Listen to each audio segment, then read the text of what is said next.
everyone? It is me, 80 Summer for 4, and today, guys, we'll be doing our World Cup recap of all the rounds before the semis, I suppose you can say. Once again, I've been on vacation, which is why I haven't really been able to do streams that much. And yeah, so hope you guys understand. And yeah, we'll go ahead and get started. So there's so much to unpack here, guys. A lot of craziness happened in the previous rounds.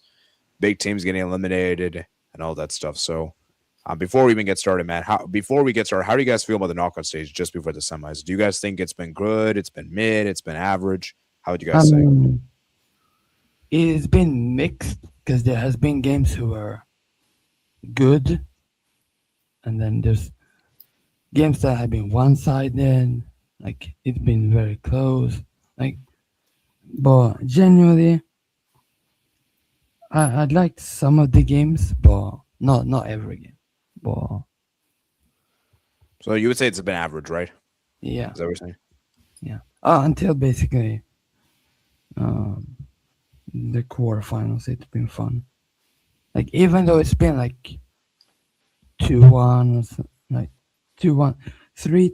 No, it's been 2-1 games, and then yeah, it's been okay.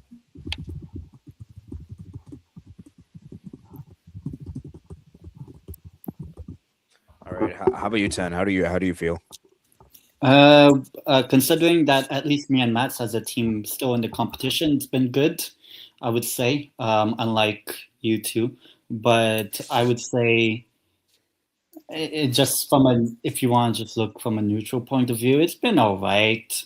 Like ultimately, when the draw happened initially, you had the top four seeds of Argentina, England, Spain, France having different paths of making the semifinal, and ultimately the best four teams of the competition made it to the final four, which kind of it's actually the very first time that's happened in a World Cup, like when we had that the FIFA ratings, whatever.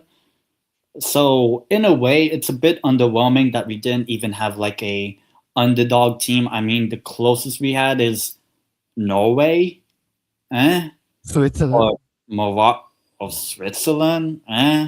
Like, sure, Morocco maybe. I mean, all the three host countries were out before the quarters, but I think it's been alright. It's been like what you call people complain about how South, or actually, the only team from the continent of the Americas that actually made minimum the quarters was Argentina. And then the best African side, Morocco, made the quarters. Everyone else was European. So ultimately, the games have been good, but ultimately, I think the only shock is Paraguay beating Germany. Really, I'll be honest, that's really the only shock. Yeah, well, The knockouts. I think So I think what we're saying is that the games are good. It's just the quality, the gap is very big. I think there is, like, let's say, knowing that the final four is the top four teams, it The shows disparity is like pretty big. Is I think what you're saying. there's a disparity. Ultimately, like it's good now that starting from tomorrow we'll actually have the World Cup. With the best four teams in it. But ultimately, you kind of want a bit of variety, and you Yeah. didn't really get it. And this is kind of the problem with the expanded format is that people want an African team to win it someday, a North American team, an Asian team. That will never happen. It will never, ever, ever happen. Yeah. It's not, oh my God, this 10 datum guy is racist because he doesn't rate. No, it's because He is It's Asian. reality. yes, like let's say the African sides we had 9 African teams in the knockouts, but how about the semifinal? Zero, ultimately. And people saying African football, maybe Asian football can improve, North American football can improve. But ultimately, if those regions are also improving, so is Europe, so is Argentina, so is Brazil. I know Brazil didn't do good, but ultimately, the competition will still be dominated by the Europeans and the South Americans, like how it always has been. There will never, Mostly ever, European. ever, there will never, ever be an African team, an Asian team, a North American team ever winning a men's World Cup. If it's the women's, it's fine. But for the men's, it's a closed shop now. knowing that we have the semifinalists with the top four, and Yeah. maybe in 4 years' time, whoever the best four teams in the FIFA ratings, majority will make the semifinal and more likely will win the competition in 4 years' time, and in 8 years' time, 12 years' time. So Yeah. ultimately, the knockouts have been, some of them have been great, but ultimately, it's a little bit of an underwhelming tournament. Yeah, and Maybe Tanner, like, just to add to your point there, we may even have 64 nations the next edition. Okay.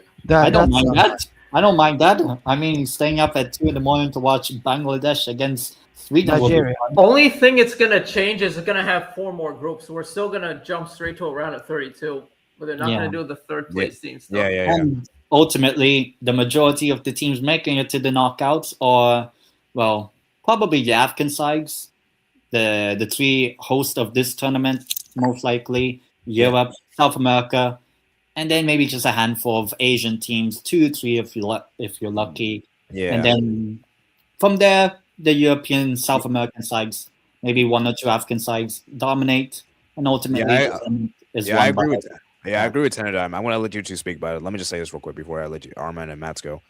I do feel like the knockouts, like the fact that we have the top four, 3 European nations, only 1 South American nation. I mean, yeah. I saw someone posted this like in the quarterfinals. They said all like the fun teams in the World Cup were gone by that point. Is this all like the regulars we'd expect to win these?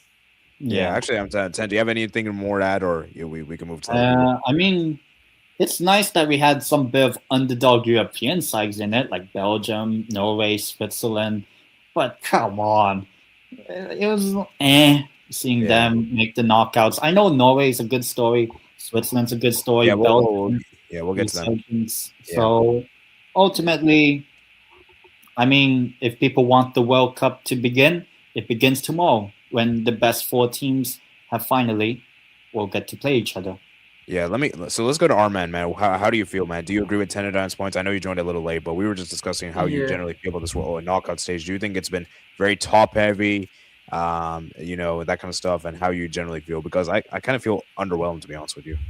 Yeah, I mean, I feel the same way as Tenedem does with like how it's like very top heavy. Like when FIFA did the draw, I don't know if you remembered, like they had all the top 4 teams. Like when they drew them, they made sure like the top 2 wouldn't end up in the same semifinal path.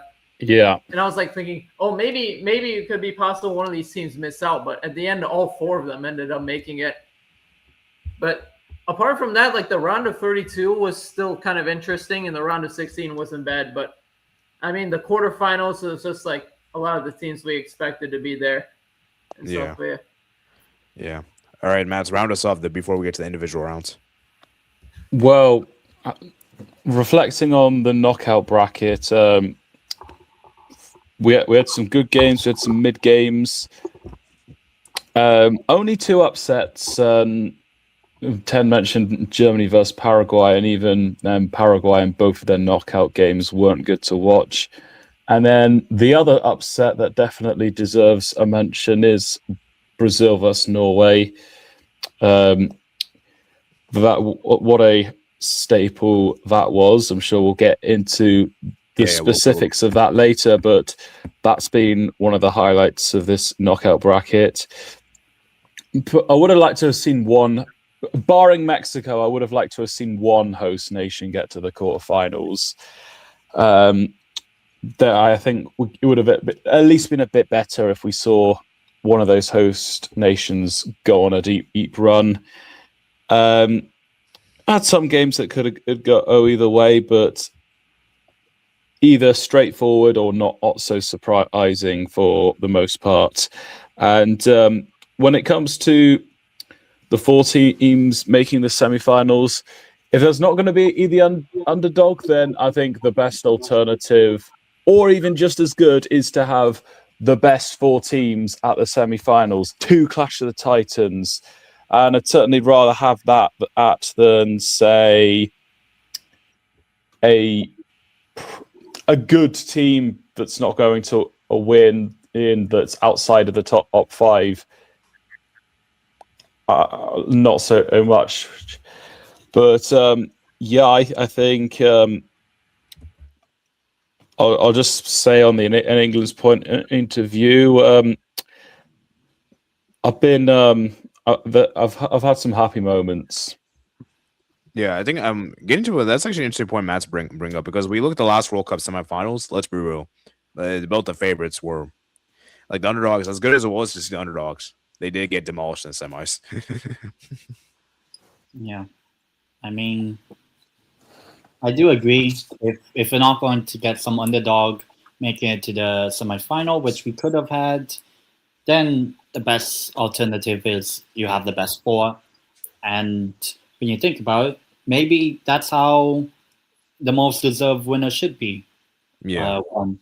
Whoever beats the best teams in the semis and the final. Yeah. All right, let's go look at some comments, and then we're going to go ahead and start with the individual rounds. Hi. Thank you for joining, Captain Falcon. SB 2828 says hello. SB 2828 said, this is the tournament not for the underdogs. Yeah, I agree. This is not the underdog tournament. I think the last World Cup was underdog tournament, but this one is definitely not. Yeah. Quality-wise, it's kind of been declining as well as players getting tired. Do you guys agree with this? Do you guys think quality's worse now compared to the last one, or not really? No, I think in a way, I know people always blame the water break, so I like to call them the first quarter, second quarter, third quarter, fourth quarter. If you go to extra time, fifth and sixth quarter or whatever. But I think I feel like maybe the water break. I don't know whether it's actually clearly a factor. I haven't looked at any statistics or whatever about it, and but I think like the water break, it feels like perhaps contributed to the better teams ultimately winning, because during those water breaks you can make readjustments, and then ultimately your team will probably get better if you didn't start the first or third quarter better. You have the water break, you reassess, do the team talk, and then in the second quarter or the fourth quarter you go in for the goal. And I feel like the water break has probably benefited more of the better sides in this competition in certain matchups. So whether it would have made a difference, perhaps, but ultimately I think there is, at least from this tournament, a disparity between the best four and everyone else. Yeah. All right. Let's do some. The only thing I'm not so sure where I would stand on the quality as a whole, but I think one area where the quality has gone up is the Golden Boot race, where we've especially with Mbappe, Messi, Haaland. I feel like there's one other up there. Kane. Yeah, Jude Bellingham. Jude Bellingham's starting to come in there, but definitely that top four. That's been we've seen high standards, high quality stuff, and good competition there. The big stars have performed. Yeah, big stars have performed, and that's good for this World Cup. Right? Yeah, for sure. All right, let's read the last comment, and then we're gonna get to the individual round. Hey, yes, knockout stage goal. From the bottom of my heart, please, England has to say. I'm with you there, Albert. Yeah, I want England to. Okay, guys, let's go. Let's start, man. Let's start, man. Remember, we've got the Portuguese support too. All right, let's start with round of 32, guys. So, we're doing game for game. I don't want to do game per game. Let's I have a better idea to save time, because I think it'll be too much to go through all the games. Let's talk about the best and worst from each of those days in particular. Obviously, well, South Africa, Canada, that's only one that day. So Steven Eustachio. Let's just rank each. Let's just rank what a moment. Day. Maybe we'll do overall rank in the end. Like, what's the best one? The best three, and maybe also, I know, obviously, bit of a dog thing. Rest in peace, Jaden Adams. Yes. Yeah. All right, so let's start. Let's start with let's just include South Africa, Canada. I know it was Sunday, but let's just pretend it's with Monday. We'll just have 4 games there. So what would you guys say is the best of these 4? For me, I would probably say Brazil, Japan. Yeah, Brazil, Japan. Yeah, and That's one of the games in this round that's definitely worth talking about. Yeah.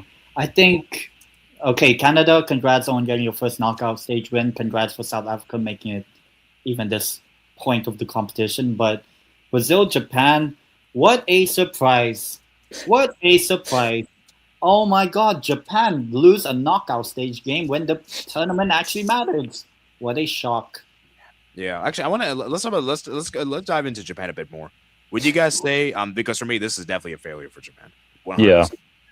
Well, okay. They've never won a knockout game either. And another crazy stat: the only country from AFC to have won a knockout match is South Korea in 2002. No one else from AFC has ever won knockout matches. Dang. Yeah. I mean, because in 2022, I always say that I think it's still a success, even though it ended in a bad. I don't agree. Yeah. But for this one, there's no way he could defend this. There's no way. It's definitely a failure. No one, you cannot defend this one. At least that one you can maybe give some pass, but this one there's no excuse. Can we all agree with that? Well, I mean, I don't know what to say on Japan apart from like I've seen this. Like when it was Brazil against Japan or whether it was Morocco against Japan, I knew immediately Japan will just lose at some point. So even if they had played Morocco, you think they would have lost? Oh, of course, 1000%. Like look what Morocco did. Yeah, actually, you know what? You know what? Japan. I mean, I'll be honest. I know Japan are a very good, talented team with the injuries and all. I don't even think the injuries would have changed anything because I think ultimately this Japan team, I know people say it's the best Japanese team of all time. I think they're just another Japanese team.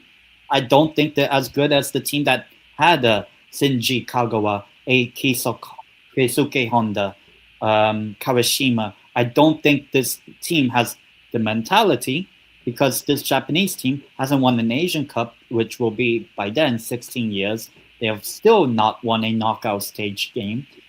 So I just think this is just another Japanese team. I don't see the hype on this team. Okay, so Ten, I want to ask you this question. Do you think Moriyasu should be sacked? Yes, because you look at that game against Brazil, you're winning at 1-0 at halftime. And then what did he do? He subbed off some of the better players and then played more defensive. It became 1-1. Still tried to go for extra time. Maybe you counter Brazil. Ultimately, the quality shine for Brazil on that day. I know it was in the last minute, but seeing Japan lose in the last minute, it wasn't the first time I've seen this. I've seen this when they played Belgium. So ultimately, as I said, this is just another Japanese team. I don't see anything special with them. I don't think they're as good as people make them out to be. It's not me hating on Japan. It's just that I've seen better Japanese teams, i.e. the 2011, the 2010 World Cup team, I think was way better than and had the mentality than this current team. Yeah, I mean, do you guys have anything do you guys agree with what Ten is saying, or Ten's being harsh? I do have things to say. This World Cup, there definitely was more of a demand for them to go to win a knockout game. Last time around, I think on paper that would have been what they did was success. It's only further context afterwards which resulted in a missed opportunity from their point of view. That's why that was a failure, because they'd missed a great opportunity to create history. And guys, but this World Cup, by comparison, there wasn't that ifs or buts, because they've had the experience at this point. And their group was even more accessible than what they had last time, and they he missed a trick by not topping in their group, not by not beating the Netherlands. And I would have given Japan a good chance against Morocco had that been the fixture. But looking exactly on this game against Brazil, first half they were fantastic. They blocked off Brazil from creating spaces. The formation was working really well. Brazil couldn't do much in midfield to supply their best attackers. The goal was taken very well. I will, and halftime, credit to Carlo Ancelotti for making those changes, and not only with personnel but the tactics to give Brazil like a better chance. What went wrong for Japan in that second half was not only were they largely defensive, it was that the substitutions that was the biggest failure, because the pressing in the first 50 to 60 minutes was working very well, but over the course of time, they're going to lose energy, and Brazil's going to have the advantage. So Moriyasu needed to make a change within that front three fairly early on in the second half to keep that momentum going, and he subbed off the wing backs for more defensive wing backs. So I think whilst Brazil do deserve some credit for finding a way and to save themselves, I think the problem for Japan was just they didn't make the right changes at the right time in order to sustain that momentum to, at a minimum, keep it 1-1 at 90 minutes, if not won the game outright. Yeah, and we're gonna get to Brazil in a bit later. I mean, like Japan, this was a very beatable Brazil team. So the fact that Japan just kind of folded in the second half and just let Brazil get offensive, which is not working. So yeah, it's definitely a missed opportunity. So Arman, man, obviously you probably know the Asian football really well, I think. I'm not surprised by Japan's performance here at all. I mean, I knew like with like the draw they had, like they'd end up playing one of Brazil or Morocco. And I think given like their record at like the World Cups, I didn't think they would be able to get past them. I thought they would like finish second in their group. We're doing right there, and they did. But at the end of the day, they haven't really like achieved much compared to other teams from Japan in the past. They just kind of like always gone out early in the World Cup despite doing well in the group stages. It's good that they can do well in group stages now, because I look back at like 2006 and 2014 when Japan only got 1 point in those tournaments and they went out last in their groups. And since then they've been able to like improve and like do better, but we haven't seen like them like I guess like punch above their weight at like World Cups. They always just kind of go out early in these tournaments. And for a team that has like very good like technically skilled players and does really well in Asia, you would think that they could at least make a run or get far in like the knockout stages by now, but it sucks that they haven't been able to do that. Yeah, for sure. Let's read some comments about Japan, and then we'll move on to the next one game we got here. On the point about defensive, I think it was largely down to the fact they couldn't sustain their pressing strategy. But the solution to that is to make the changes that can help sustain the game plan. Yeah. All right, let's read some comments. I rated Stakio. Yeah, Stakio for me. Honestly, can we? What a guy! His best player. Canada's best player. Yeah. I would say he's up there. Yeah. I'm looking to draw for Japan, but they could have won that game. This is not the best Japanese team I've seen in my lifetime. 0-2, 10, or 18 were all better than the current crop. 18 is meh. Yeah, 18. They only got to the knockouts on fair play points. Nah, They I don't know almost about went out to 18. Senegal. I think also they weren't that good.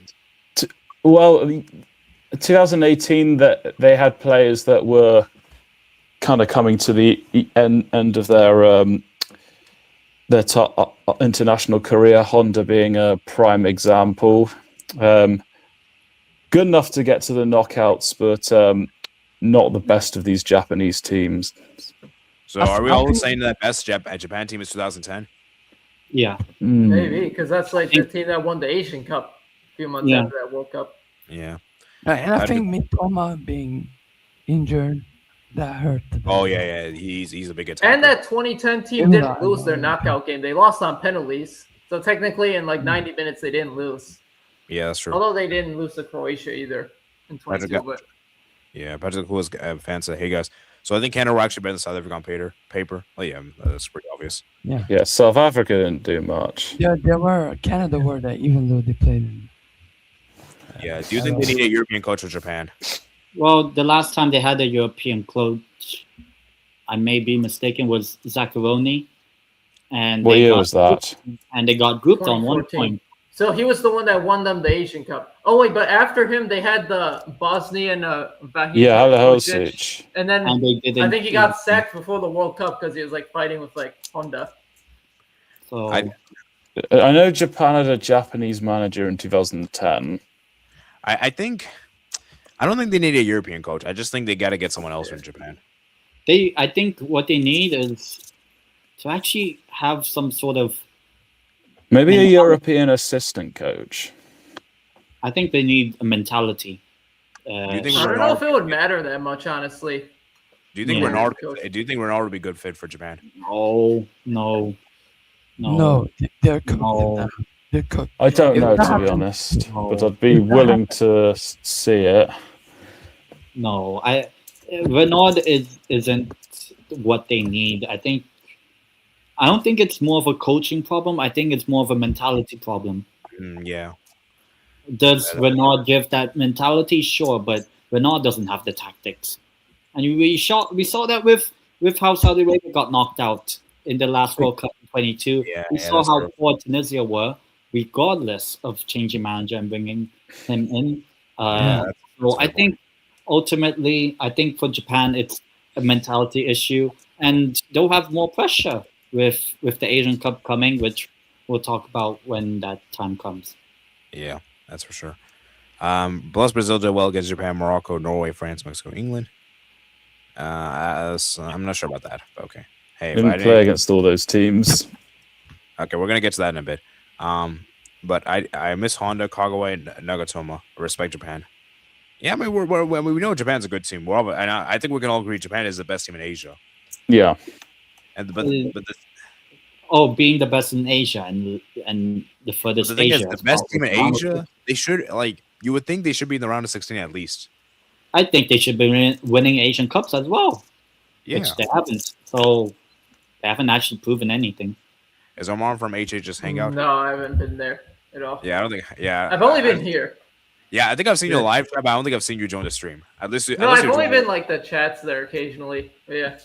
Yeah, Japan should go for Pochettino mentality merchant. No, the Japan obviously is the they best need someone like Tuchel. But okay, guys, let's move on to the next game, guys. Germany, Paraguay. I'm just gonna go through the ones that are notable ones. Would you guys say that, for me, this is even though this is a shock, this shouldn't be that big of a shock. It shouldn't be that big. Nah.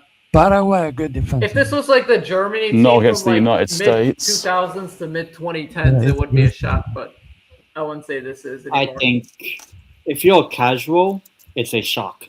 No, I'm not saying it's not a shock, but I'm not saying it's like a gigantic upset. I wouldn't say it's it's a small upset. I actually think it's a big upset. I think it's an upset. Name me the last time Germany lost a penalty shootout. You can't name it because it was in 1976.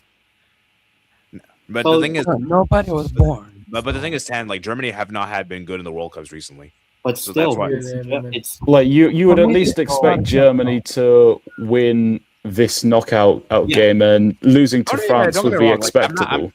I'm not saying this isn't a surprise. I'm saying it is a surprise, but it's not like a huge, a gigantic surprise. That's what I'm I saying. think it's For probably. me, this I'll is be not. honest. I think it's the shock of the round of this. You've also I don't think got it's to a factor in that the Paraguay lost 4-1 to USA, and they didn't even get a goal against Australia, who are Paraguay's just playing for the who draw. are But they yeah, are. but But those my two were point playing is, for a on draw. paper, those sides are weaker than what Germany are, and yet Germany have got knocked out to a team that's had those results against USA and Australia. And by the way, shout out to my South American Paraguay friend is because I think he. Paraguay is Wait. Wait. Let me say this point, then I'll let you speak, Sebastian. Shout out to my South American friend. He told me this, and I think I fully agree with this.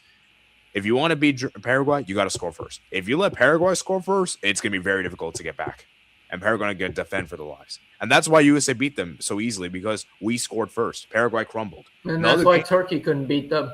Yeah, Paraguay wins. That's why when Paraguay scored first, they're very difficult to beat. So I think that, I mean, do you guys agree with that point, or you guys think it's just a coincidence? But I think Paraguay- Turkey missed a few sitters, if I remembered correctly. No, what They I'm saying missed here, 62 chances in their first no, game. no, but what I'm saying is that Paraguay, like, if they score first, it's going to be very difficult to beat them. That's what I'm saying. Yeah. Yeah, it could be better. Harder than the opposite. They- Yeah. They started defending better after the USA game. I don't know why they were so bad in that match. I think they But no, realized, they're we already- have to change up the way we Yeah. play. Otherwise, we're going to lose to Turkey and Australia. They are the second. They have been the second best South American defense since Alfaro came in. Since Alfaro came in, only Ecuador defensively has been better than them in So, South I America. mean, for Germany, man, how bad is this? Or you guys think it's okay? This is bad. Yeah. This is I think This They it's couldn't bad, even make the but run not of that 16. bad. humiliation. That's what I would say. I think Yeah. it's bad, but it's not that bad. In No, terms of the last time they won a knockout Was 2014. in the World Cup was 2014. I mean, They haven't had a chance to have a knockout game, though. No, but like, that Yeah. shows how bad Germany team is. Like, let's be real. Like, why is Sane still starting for this team? Like, having It's Nagelsmann's mad ass. and Havertz being your best player, it says a lot. Yeah, and Havertz is Havertz isn't their best Musiala player. was trash. Musiala was trash. First Wirtz was ass. trash. Undav needed to I play just- more. I feel like whenever I look at Germany, there isn't anyone that like strikes me as like such an exceptional player. Like, is there someone like Miroslav Klose that no. plays No. for Germany, or do you think, And you guys, gotta watch out for him? and guys, let's be real. The only good game Germany had was against Curacao, where they just smashed them. And That was They expected. weren't even that good against Curacao. Yeah. exactly. There was 1-1 at one point. And guys, let's be real. Germany got lucky against Ivory Coast. Ivory Coast messed some big chances right Yeah. in the end. And And, to uh, us- And th- Undav and the main saved reason them in they that won, Dennis Undav, he's been their best player this World Cup, and he Yeah, didn't Dennis get Undav was as the much best player. chances because He- Nagelsmann loves the teacher's pet Havertz. and now they have It's Klopp. cut and Cly, as I Steve believe said. Undav actually started this game against Paraguay. Yeah. He's a better super sub. Yeah, But then- Nagelsmann's out, guys. Klopp is in. Can Klopp save this Germany team, or Germany's still cooked? I think they'll go on the up. Well, I mean, time will tell. For now, it's the here and now. Germany, I would say this is just as bad as the last two tournaments, I would be honest. Yeah, Beating like, let's be real, it's bad. beating Curacao, I mean, everyone apart from Ecuador can do that. And let's be real, guys. If this was a 32-team World Cup, Germany may have been a chance to get grouped again. Yeah. If this was 32 teams. Or maybe just get knocked out in the first knockout game, which is what happened. So I think ultimately for Germany, it's humiliation, and it's even bad humiliation because they lost on penalties. They're not known for losing penalty shootouts. Man, Neuer, and man, I feel so bad for Neuer because Neuer actually performed well in that final game. Only for Jonathan Tah to break it up afterwards. Well, Tah himself I also think- was unlucky in extra time. I also Jonathan think Tah is a I feel bum. like- He's a bum. I feel like Neuer, I don't know why. I used to kind of like Nagelsmann, and now I kind of see why some people, like the Germany national team fans, don't rate him, Nagelsmann. Why is Neuer playing in this turn? It's time for him to go. Like, honestly, don't bring him back. guys, let's go against Ecuador. That was a bad mistake. It reflects the goalkeeping situation as a whole in Germany. Yeah, if you're telling me that washed-up Neuer is still your best keeper, that says a lot about your national team. Yeah. It says a lot. And we don't need to speak about Ter Stegen. We don't need to speak about that guy. Oliver Baumann. The He guy wasn't is even back at at this Barca. tournament anyway. He's back at Barca, by the way. And ship him out, please. Yeah, I agree. Ship him out. Okay. But he's back. Netherlands, But, Morocco. Yeah. Yeah, guys, let's Morocco should have won the game in 90 minutes. Netherlands were just so bad and it's so bad. It's just that Netherlands is very difficult to beat in 90 minutes. Like as bad as Netherlands were, it's very difficult to beat them. You know what's a lot crazy, guys? Last time Netherlands lost in 90 minutes was against Portugal 2006. No, I think it was the final in 2010. No, that was No, that went to extra time. Oh. Well, also that kind of also tells you the don't mind me saying this. The Netherlands are the cuck of international football. Like, Whoa. like, oh, you have this amazing never got beaten 19 minutes record. So how many they've not played in 2018? They didn't win a single World Cup trophy. So what? So you're telling me that record is meaningless? It's me. They have no World Cup trophy. If they had at least one, then fair enough. But they don't. So Guys, we have to talk about It's literally just bragging rights then. Yeah. Imagine how much better Japan versus Morocco would have been. Yeah, Koeman is just a garbage coach, man. It's just like you saw your team play so good attacking football in the group stage. Nah, we're in the knockout stage. We're gonna go super defensive now. I don't know why. They were asking. They only won because of mistakes. Like No, come on. They were good in the group stage. Come on. But they weren't good. No, they weren't good. And I watched every single. It's just that your No, They had moments against Japan, but they were pretty mid. no, because I literally watched every game in that group. Like they weren't good. I They mean, weren't. but I mean, it's so stupid from Koeman to change his tactics all of a sudden. for And the knockout Koeman is stage. a fraud, man. Yeah, Koeman is a fraud, and I think he he's decided. Send him to fucking Newcastle. Also, one thing I don't get about the He's bad. Netherlands is why they keep recycling through the same coaches all the time. It's either him, Frank de Boer, Yeah. Dick Advocate, all these Yeah, guys. Van Gaal. Or Van You know what? You Or know, Louis van Gaal if he comes in. Anne. Bro, Arne Slot goes to. Actually, no, he's still at Liverpool. No, he's not. They No, put he that got sacked. guy I on forgot they there. sacked him. I forgot they sacked him. Iraola is He there. got replaced by Koeman needs to go to the Dominican Republic. Bro, go guys. If Send Arne him Slot to goes Denmark. to Fucking Netherlands is cooked. No, send him to Denmark. Get revenge on these. So, players. and from Morocco, man, Send him, Bono, send man, him. he's just that guy, man. Penalty shootouts, Yeah. man, he's just that guy. Is he penalty shot stopping? Is he better than Martinez? That's irrelevant. Yeah, that- He could be. Could That be. But one save he how made on much? that, I don't know who the Dutch player was that took the Yeah, pen, where he look, went you know, I top think corner. there was a He save- like stood. Yeah, Bono made a huge save. Like he uses one hand to make a save, which I don't really see goalkeepers make do. So A lot of That's keepers right. would have dove for that save, but he stood up and like he knew what that guy was gonna do. yeah, and it's interesting Morocco are doing this well, even with their new coach, because obviously the old one resigned Yeah. for the the AFCON final. And we still don't have any idea what's going to happen with the AFCON thing, which we have no idea what that's Yeah. happening. Well, I mean, looking at how Senegal did in this tournament, Yeah, I no, think Morocco actually now, deserves I it. feel like it's actually fair that Morocco actually are the winners of that AFCON. now. I'm not gonna get to that, but I actually now back Morocco here, but Say. Ivory Coast, Norway. yeah, Holland, man, he's just that guy, man. Yeah. And Ivory Coast, man, they conceded a goal in the 85th minute, and we're gonna see a recurring thing with this. So just be prepared. That's the African sides. Yeah, the CAF teams and late game management wasn't good in this round. Yeah. Yeah. So Holland showed up, and guys, that Norway first goal was insane. I forgot who scored. Was it Orsinis? He didn't even score a single goal in this tournament. It was Nusa. Oh yeah, Yeah, Nusa. Nusa. Sorry, Nusa.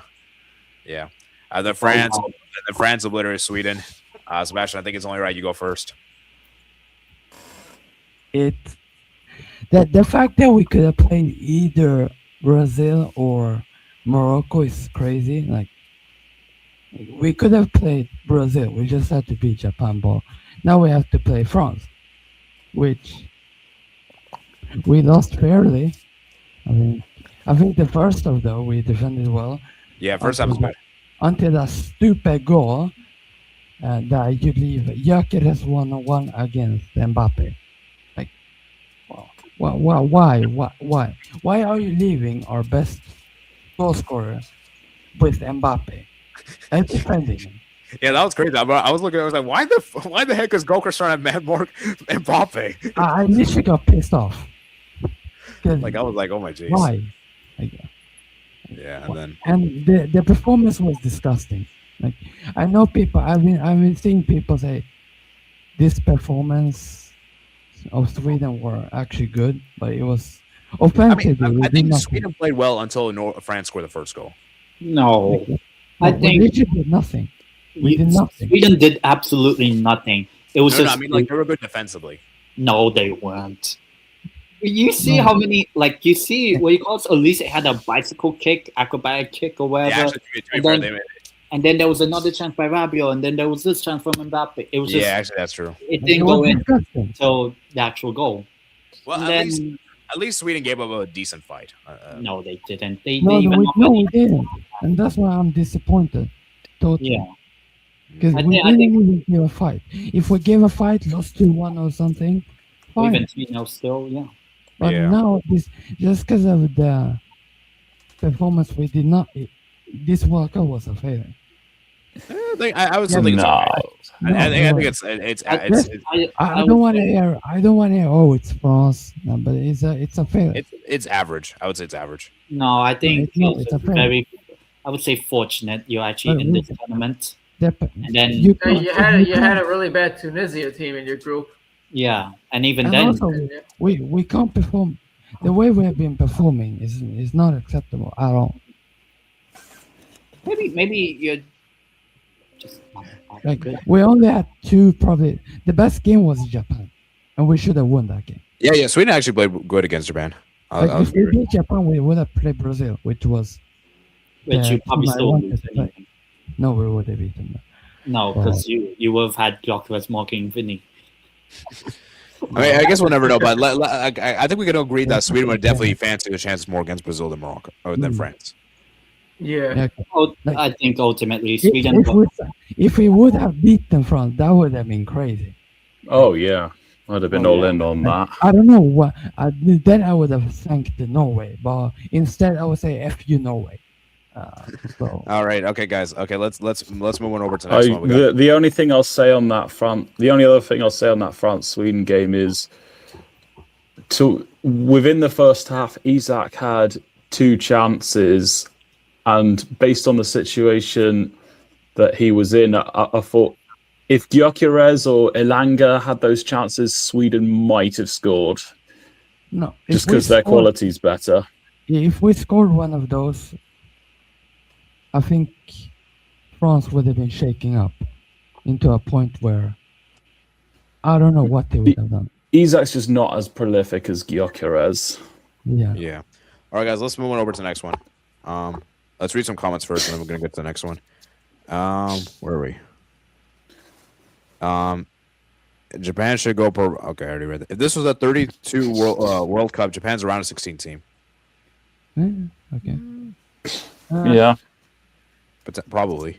Sure. Respectively, Paraguay have no business getting past Germany. This version did beat Brazil. Okay, that was a long time ago, man. The thing, even if this was 32 teams and it was the same groups, we cannot expect it to go the same way. Like, what if it goes totally other way? Yeah, well, I remember we kind of briefly discussed about it in our intro, but I didn't say anything on this, and I'll just say that I think it will be no better or no worse. Yeah, I don't mind the 64 team World Cup. Yeah, I feel like it's a little too early for a 64 team World Cup. yeah, I don't want a 64 teams this early. Just have 40. We just expanded. Yeah, like if we have like a 48 team one for like another like few World Cups, then we can maybe put 64. But I feel like having it at 64 now, we're gonna see like a lot of lopsided score lines happen in the groups. So, yeah. Yeah, I feel like for me, just keep it 48 or just go back to 32. And the thing about 48, a lot of people were criticizing, thinking, "Oh, there'd be such a bad like drop off in quality." But like looking at this tournament, how the group stage went, it didn't look to be the case really. We saw like some teams put up fights, like even DR Congo, they did really well in the tournament, despite having not been there for a while. Yeah. Now this one's a hipster. It's time for Joachim Low. No. I knew Morocco weren't the real champion. Facts, Albert. So we did better than Morocco. They're the legal. No, we didn't. No, we didn't. No, we Albert, come on, stop. Okay, let's move on to the next one. We got Mexico 2, Ecuador 0. I mean, I didn't watch this game, so I only watched the highlights, so no comment. You know, I would I know Ecuador are ass, like they're ass. Man, But Ecuador defensively looked really bad that first half. Yeah. But Well, actually, no. Ecuador have been bad all tournament defensively. Yeah, that's true. So to be honest, I think they got their comeuppance. And the main that's reason they true. made this round was because they knew they needed to beat Germany, and Germany had already topped the group. So they rotated all their players out. So they just had to do well in that game just to make the knockouts. Other than that, they weren't really good, especially against Curacao. Yeah, for me, like the first 30 minutes for Ecuador were simply abysmal defensively. Yeah. I was like, oh my geez, like I think Ordonez made a mistake for one of the goals, and then Ecuador actually became decent afterwards. But obviously their attack is garbage. So, and Mexico obviously dropped their level. Mexico knew the game was done, so they didn't really go like, for it. if your life depends on 37-year-old Ener Valencia, Yeah, I don't know why Ener Valencia is still playing, bro. This guy needs to retire. Jesus Christ, he's ass. He's I horrible. don't think he even scored any goals this World Cup for Ecuador. No, he was terrible. they He only was- scored- Funny, all the other ones he did. 2014, 22, he scored. He was like their only goal scorer. yeah, Ener Valencia needs to retire, man. And for Ecuador, Yes. it's been a disappointing World Cup, man. To end like Oh, that, well. man. Oh well. I mean, the only positives is at least they made the knockouts. That's it. There's no other positives. They've made the knockouts before, so it's not like anything special. I think I will be honest. This Ecuador team is not a golden generation. It's just another decent good team. I have a good segue, and that's Ecuador getting woken up by the Mexicans. It paved the way for England and the police to prepare that it wouldn't be a problem next round. And here we are now talking about England.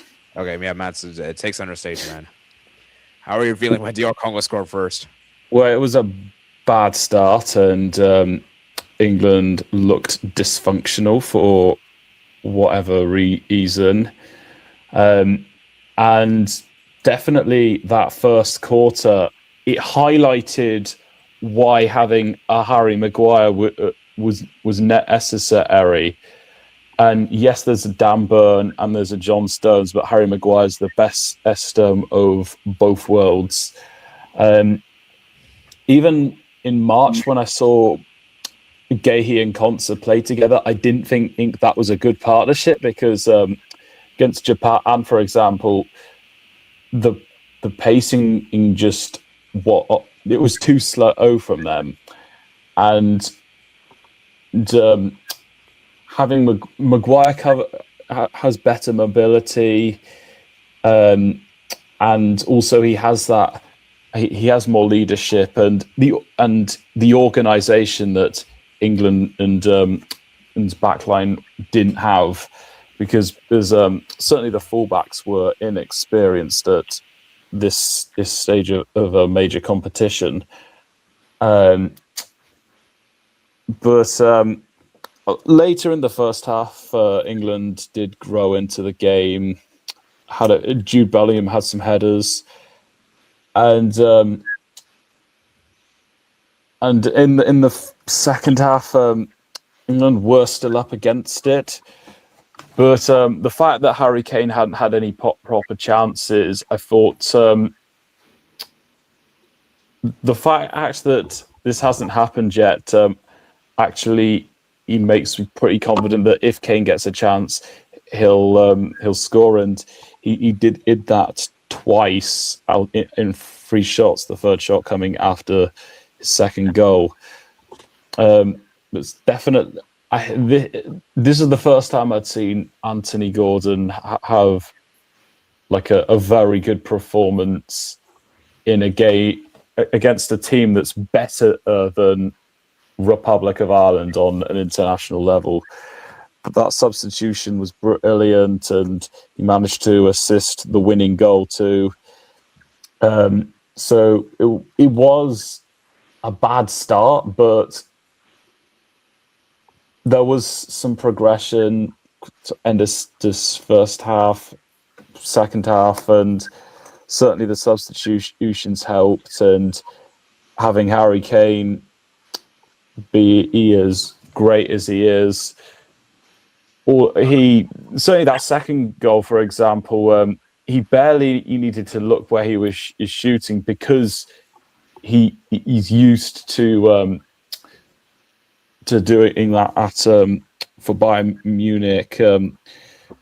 So it wasn't a fun watch, but the job was done, and with the circumstances that aim as they are, I'll definitely take England going through.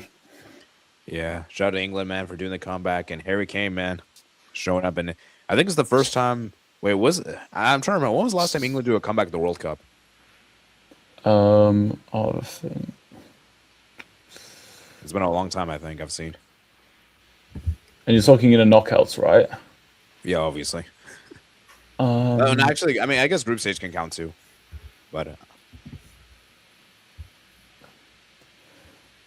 I'm wondering if it even goes, at least in the knockouts. I'm wondering if it goes as far back as 1990 when England had to come behind against Cameroon to win in the quarterfinals. wait, then do you know? I mean, you. It has to have been very long ago. Because I'm just thinking back to like previous World Cups, and I don't like remember. Yes, what happened then. it is 1990 Okay. against the mighty Cameroon. Oh, you know what's interesting? As Big against up Roger Miller. another African nation. Yeah, but I think ultimately you saw the quality of England, and that's why Barcelona played 72 million for Anthony Gordon. No comment about that. Wait. And moving on to an African team that bottled the lead. How about another one? From Senegal. Deja vu for Belgium, what happens like in when you go up 2018. I mean, okay, this is actually a good segue. How bad is this for Senegal? Or it's okay. Is there any defending this or no? There's no defending this. What? Well, Unacceptable. Well, even before this game, they failed in the group stage by not getting second place. The biggest disappointment for Senegal for me was the game against Norway because they made so many like defensive errors in that match. Exactly. Especially Senegal defense Koulibaly. were looking very shaky. I think since that game, Koulibaly didn't start anymore for Senegal. Yeah. No, he didn't start. I think if And they you know what the crazy drawn thing is, guys? that game, Among the they would have third-place finished team? second. Yeah, They're they the could've. only third place team to finish with 3 points. Yeah, and that's because they destroyed Iraq in the final game, and that's because Iraq got a red card in like the 7th minute, so that really helped them out in the second half. So for Senegal, man, disappointing collapse from 2-0 up. You had the game in the palm of your hands. Then the mistake happens. I think there may have also been infighting with like Senegal's like players and the coach. I think Pep Gay has been like sacked earlier today. Oh yeah, he's been dismissed. And there was one player that said he wouldn't play for Senegal anymore until he was gone. So Well, now he's gone. they So. had to do something for it. Yeah. And you know what the crazy thing is? Belgium were so bad that game. Like they were literally players fighting over each other during the water break. I'm not even joking. Yeah. And then one of them assisted the other to win to tie the game. I mean, that's crazy, bro. I mean, I'm still very disappointed this day. I really wanted Senegal to win because I would have preferred that honestly. But we'll get to my team in a bit later. But yeah, for Senegal, man, very disappointed collapse like that from 2-0 up, and for Belgium, very lucky, man, very lucky to win this. But they got the job done, and I think that's what Belgium need. That spark. That was a huge spark for them. They got going in this tournament a little late. Like Belgium started off their tournament bad, like drawing to Egypt and Iran. But then after they beat New Zealand, they kind of picked up form. Yeah, exactly. So for Senegal, man, yeah, All right, let's move on over to USA to Bosnia nil. USA, man, we won a knockout game for the first time since 02, man. Let's go. We beat Bosnia with 10 men, something that Italy couldn't do. Unexpected a result. With Yeah, 10 men, you're yeah. shameless. by the way. You're shameless. Okay. And it's true. Bosnia didn't really try in this game though. I like only saw the second half. Like they kept a lot of possession in the game, but they didn't really do anything with it. Yeah, I mean, and US then defended well, Balogun, and man, then scored. they got the free kick. Tiki taka. And the Tillman free kick, man. That Tillman free kick, I was crazy for that. I was like, oh my Jesus, scored a free kick? Yeah, I was crazy. I mean, ultimately, you expected USA to win this game. Yeah. What is it? Yeah. This was their first win against a European team since beating, Bosnia. Bosnia. So, in a funny way, it was kind of fitting that you beat Bosnia. But also, Bosnia didn't offer anything attacking-wise after Dzeko he got injured. In the, I don't remember what part of the game it was, but the majority of the game. So, I think without Dzeko, Bosnia was just, they were nothing really. So, I think ultimately, favorable win at that time for the USA, and I thought maybe it would have done some confidence, but I think overall, yeah, good win. Yeah, good one. All right, let's move on over to the next game. We got Spain versus Austria. Spain obliterate Austria. What's there to say? I mean, the fact it was only 3-0 is crazy. I actually had 10. Actually, you should stop with this. Sorry. I'll let you go first. I actually was asleep during the whole time of this game, but I wasn't even surprised that Spain beat Austria. I think, I know Spain, attacking-wise, have been a bit struggling, I would say. I believe during this game, this was actually when the record was set, whereby Unai Simon now holds the Guinness World Record for the longest time without conceding a goal, which is 649 minutes, which is practically equivalent to almost 5-6 World Cup games, more or less. So I think that's a good achievement to have heading into the latter rounds. But yeah, I would say a good result for Spain against Austria. Nothing much really to say because Spain were just good against Austria. Didn't have to be fantastic and won 3-0. Nothing more. The fact that they won 3-0, I thought it was quite impressive. I mean, Ted, were you surprised to see Spain obliterate Austria 3-0 or not really? No. I mean, the best European, one of the best European sides beating Austria. Not surprised. So it can't be that shocking. No, I knew Spain would win, but I didn't expect Spain to score 3. That's what I'm saying. I'm a bit surprised with that part. Well, I mean, Spain are always slow starters in World Cup games, particularly. So, and also this was the first knockout stage win since the final. 7-0 Costa Rica. No, Yeah, that was but- on the group stage. but- The 10 items said slow. They're always slow starters. Oh. But Well, after that, they didn't build on it. They drew to Germany Costa and lost Rica is to Costa Japan. Rica. Yeah. Yeah, that World Cup was the opposite. Yeah. But I think ultimately Spain got the job done easily. Yeah. And Portugal, Croatia, guys. I'm gonna say this right now. That might be one of the best games of the World Cup. Because Yeah, that was well, I think it In the was one second of the half, best games. in the this round. first yeah, half actually, let me was put it. Yeah, mid. Matt's right. That first half was garbage. That first half was terrible. But the second half Croatia was had a great. lot of chances in this game, but they couldn't finish a lot of them off. Man, I feel so bad for Croatia. They had three offside goals, man. No, Crazy. the last one at the end of the game was just straight up. That's horrible way to go out. Okay, It didn't look- okay. Do you guys think that goal should have stood, or do you guys think it was right? No. Instead, that stoppage time should probably look into it. Why Yeah. it's against Portugal? I think the ball may have sensed that it brushed off someone's hair, but I don't think they should count that as a pass. Because if you're trying to pass it to someone, it has to take a good enough deflection off your head. If it just skims off your hair, I don't know if that would count. But the ball sensed that it touched the player. And then Even if it didn't touch the player, the pass still was directly successful to the receiver who was offside. Yeah, I think, guys. I think the calls were correct. No, when the pass was made first, that guy was onside. But then when it went off the other Croatian player, that's they think he got a touch to it, and when that other player supposedly got a touch to it, the guy who received the ball was offside. So they think because that guy got a touch to the ball, then that means he was offside. Yeah. Yeah. I think ultimately Portugal themselves had a offside goal too, so 4 offside goals in one half. So Yeah. Portugal basically could have won like 3-2. Yeah, actually, let Ten speak, man. Let Ten well, speak. I mean, I think ultimately, first off, congrats to Cristiano finally actually scoring a knockout stage goal. I don't care if it's a penalty, but you know, at It least, still counts. at It still least, counts. at least Yeah. he has a goal. You know, at least he has a goal in the knockouts. And some people wanted to say, "Oh, does this count because it's the round of 16 or round of 32?" No, it does count. It's a knockout stage game. It counts. Yeah, against Croatia, which I'll be honest, on Croatia, I think, you know, alongside Netherlands, they are kind of, I don't want to use the word again, they are the cucks of Nah, international. I think Croatia's a bit harsh. Come on, Nah, that's nah, not. that's- That's a bit That's harsh. too harsh. I think with Croatia, it's more like you saw Modric isn't as good as he was. I know he was good in some parts of this tournament, but You got Modric- subbed off against England quite But- early but- on. But the thing is, Ten is like Croatia always overperform at World Cups. They didn't And I this think- time. But I No, this also time think they didn't now- really do that. Yeah, think no, I'm like now- in general, before this World Cup, I meant.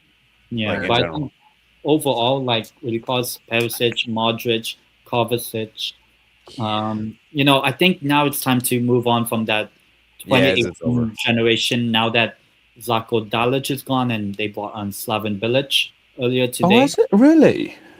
Yeah, Slaven Yeah, yeah. Bilic. yeah, So- guys, is Croatia cooked? Time will tell, but well, we'll certainly see this what World the- Cup it showed that their quality have feel got this- worse. We have to see how they do it like the next World Cup if they make it. They always do Well, worse I in think- Europe than they do at the World Cup. I would say they are. I know it's very off topic, but they play both Spain and England and Czech Republic in the Nations League. Do you expect Croatia to finish third in that Nations League group? But I think the Nations League is more like testing out the team for the upcoming Euros if they do make it, and the World Cup if they do make it. But I think for Croatia, I think now it's time for a player like a Modric. I think now they have to move on from that generation now because I like that game against England and even this game against Portugal.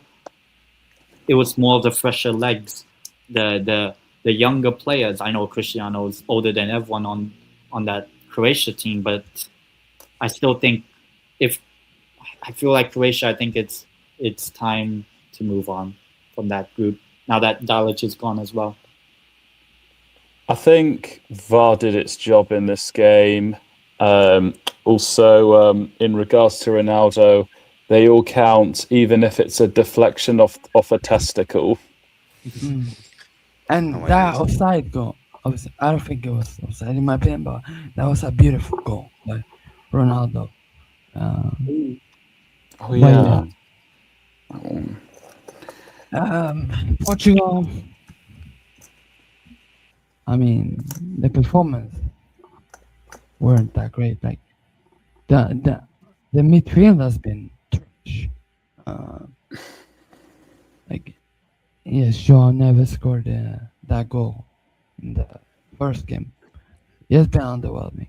Wait, Sebastian, I want to ask you this question. Hasn't been good. There's been a lot of talks that Vitinha has been terrible for Portugal. What do you think of that? Do you think he's overrated as a player, or do you think PSG makes him that good of a player? I think do you it's Roberto Martinez. Okay, so you think Roberto think Martinez is more faulty? He ruined Belgium's golden era. Look, like if he can't get the best of the players, like why is? And obviously Portugal has a new coach now, Jorge Jesus, who in my opinion I rate him highly as a manager. But it's also like we gotta look at that rat himself, Bruno Fernandes, because he's fucking awful. Like him being Prem player of the season shows actually how mid that league is. Like what Bruno Fernandes, Vitinha, Neves midfield, like that's a Martinez problem, and they should have got rid of him before this tournament. So Yeah, the Nations League fooled everyone. It's like, oh, Martinez wanted to Nations League. Portugal's back. that's why he stayed. Like if they hadn't won that, he would have been gone. Yeah, And guys, they because would let's be have, honest, Portugal were not good in that Euros. I and remember they the would last Euros, they probably were not good. and they probably would have George Jesus in start of this tournament, and they probably Yeah. could have won that. Yeah, and I feel so bad for actually we'll probably speak more about that in the next game, but yeah, for Portugal, they got the win. Was it a convincing win? Heck no. But a win is a win. And yeah, they move on. For this game on Martinez, I do respect the effort with the substitutions. When he went and he put Ramos and Ronaldo together, which was a pretty I bold think it's shout. Ronaldo off. No, I haven't finished. Sorry. Well, Ronaldo did come off, but he didn't go off for Ramos, if that makes sense. Oh yeah, that's right. That's right. But whilst they were losing, he put. I respect the effort by putting Ronaldo and Ramos up top together. Leao was on with the idea of speed and effective attacks. Conceição with his quick movement on the ball, and Bernardo Silva is a bit of a bum, but as a guy to supply Rafael Leao, that move made sense if you just want him to be passing the ball forward. So for all the criticism Martinez had in the second half, I respect what he was trying to do to win that game against Croatia. Yeah. All right, let's quickly run through the other games, guys. We got 4 more games around the 32. We got round of 16 and quarters, and then we'll briefly talk to one semis. Switzerland 2, Algeria 0. I didn't watch this one. Algeria were garbage. They were not good defensively. They were horrible.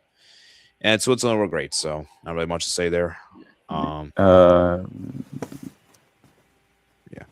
Australia 1, Egypt 1. I watched this game. This was a game where both goals came from set pieces, and ultimately, I think Egypt were better. They should have won this game in 190 minutes or on 120, but Australia goalkeeper came up clutch. Beach made some big saves, and then comes a big decision where, in my opinion, changing the goalkeeper is you know what's crazy, guys? At the time, I thought changing the goalkeeper was a good idea, but looking back, it was not a good idea because Matthew Ryan came on and looked dreadful. Oh, he brought Matt Ryan. Oh. Yeah. So, I mean, but the thing is, the reason why I defended at the time, because, Beach is young, he hasn't, gone through a lot of penalty experience. I don't think he's gone through that. So, generally, you want your older keeper to go through the penalties. But at the same time, I do think Matthew Ryan's up there in age. And there's a reason why he's not starting for Australia anymore. And Beach had a good tournament, so we'll see. I think he might do all right for Australia in the Asian Cup, but yeah. Yeah, so not only the... Oh, I'll let you continue. what do you guys think? Do you guys think it was a mistake to not trust Beach, or do you guys think it was okay?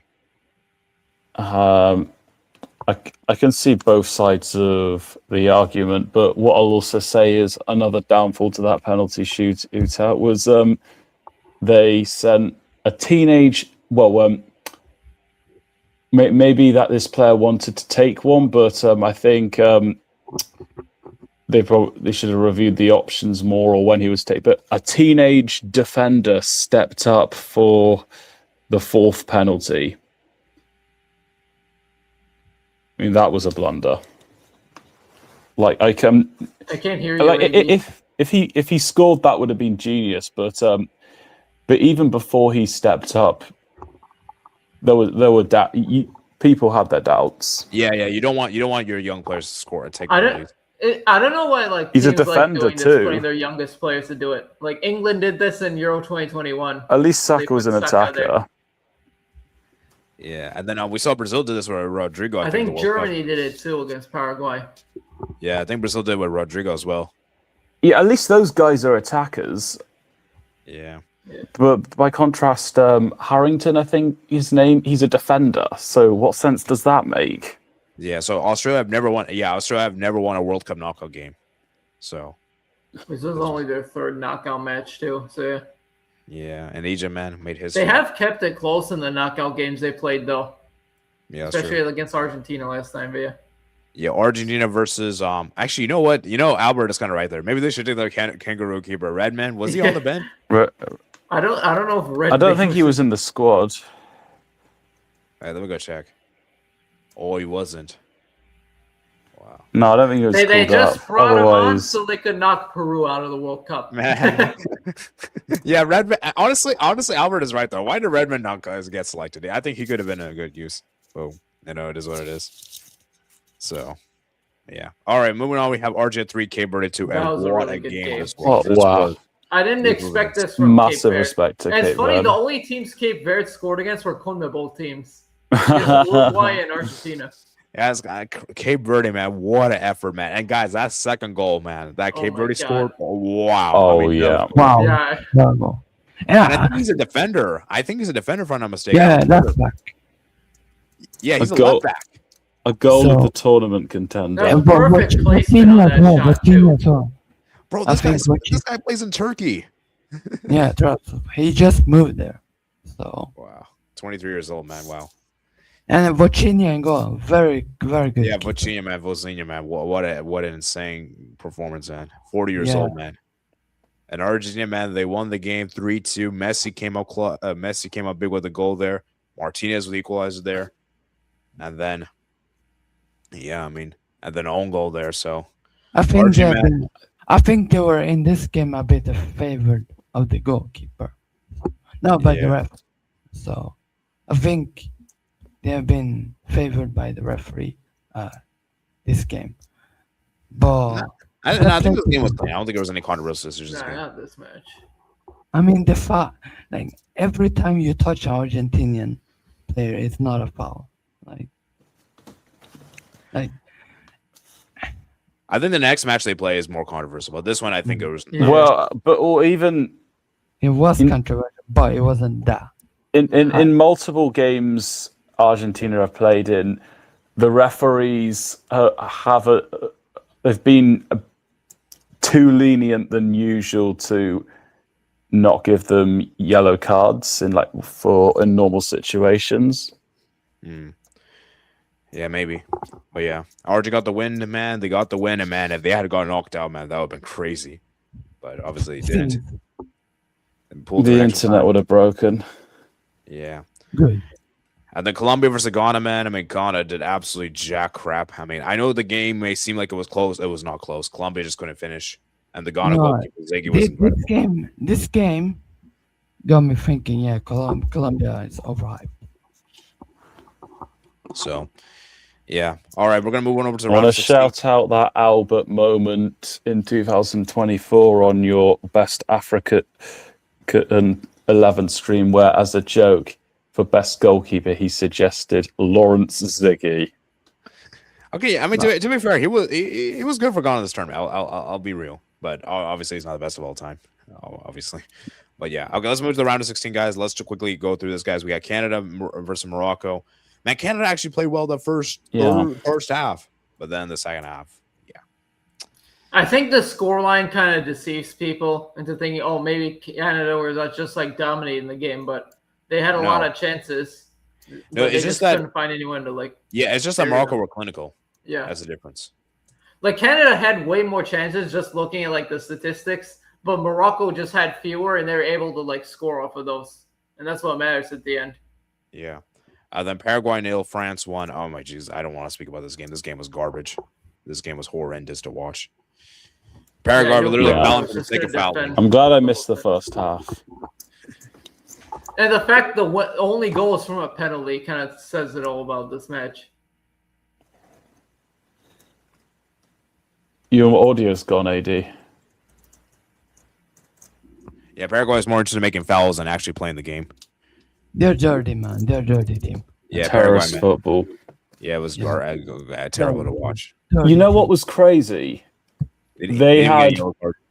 Well, yeah, they didn't get a yellow card, and there were probably 4 moments when they should have had a player sent off. Yeah, I mean, you can't just criticize the players. the referee E2, he had a shocking game. He had no control over it at all. Yeah, true.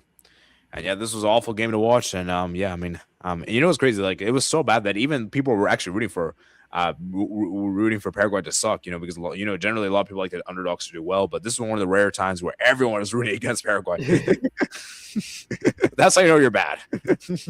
Yeah, like, and thank you, France, for kicking out Paraguay. Yeah, honestly. I didn't. This is probably the only time I was like happy for France. No, Yeah, I'm like, very happy Paraguay went out because they were. Unless you sound like we're actively rooting against you is crazy. If Paraguay had played like they did against Germany, they'd have gotten more respect. Like Paraguay, like they're arrogant, thinking they're the fourth best South American team of all. So thank God. That's why I wanted them out because The team that got destroyed by USA, the so-called fourth best CONMEBOL team. Yeah. Anyway, let's move on from Paraguayans. The bums they are. Yeah.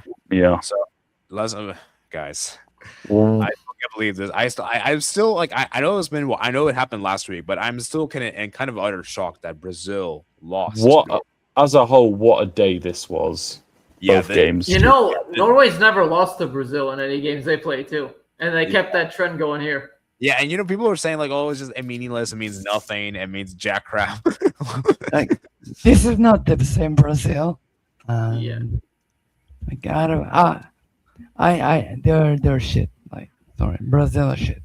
Brazil was very wasteful, and then I think up until Norway scored, they just they didn't look good at all. Guys, I still stand by that penalty miss changed the whole complete game. Yeah. That was one of my points too. One thing I've heard people bring up, Ancelotti should have stuck to his guts and not started Endrick. He saw all those memes on Twitter of people mocking him for not starting him. Then he comes on as a sub and he doesn't do well at all. He misses a good chance. Do you guys think the missed penalty changed the game, or do you guys think for the penalty? Yeah, that would have been. Whilst Norway still could have advanced, and scoring that early would have made things very difficult for Norway. I just don't understand why Vinny didn't take the penalty. Or if you're not going to let Vinny take the penalty, at least give it to Martinelli, or give it to Cunha. Why the heck is Bruno Guimaraes taking the penalty? I suppose because he had some good experience in scoring penalties. Maybe give it to Gabriel. No, I don't see the point. Oh, I get it now. So the match is stop. But why did Bruno Guimaraes take the penalty, man? Norway deserves to win this game. They deserve. Yeah, not gonna lie. Norway played better than Brazil. Brazil. I mean, this whole tournament, Brazil didn't really look very good, and their group wasn't really hard at all. They had Haiti, Scotland, and when they played Morocco, they were losing at one point. They had to tie that game.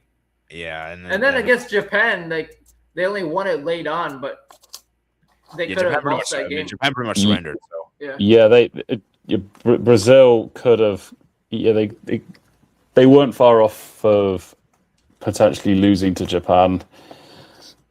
So this loss wasn't as surprising when considering the previous round in mind. Yeah, and I feel so bad for Neymar, man. This is his last memory of the World Cup.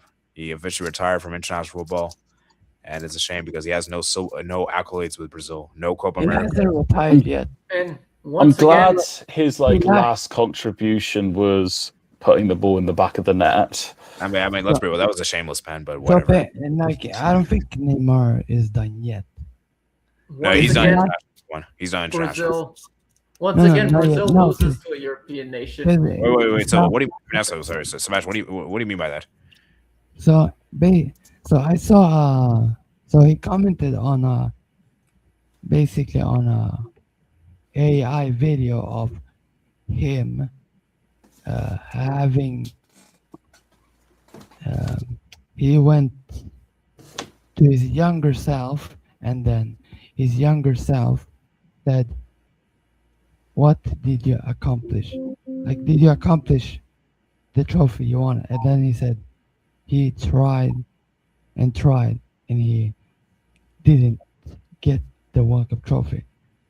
Sebastian And Man is then all. maybe 20, because he's only 34. Like if he stays fit 4 more years. Wait, Neymar's only 34. I thought he was older than that. No, he's 34. 34. Oh, I mean, his still, career just hasn't been good at all for Brazil. the thing is, like, he gets injured so much, man. Like, I just don't know with him.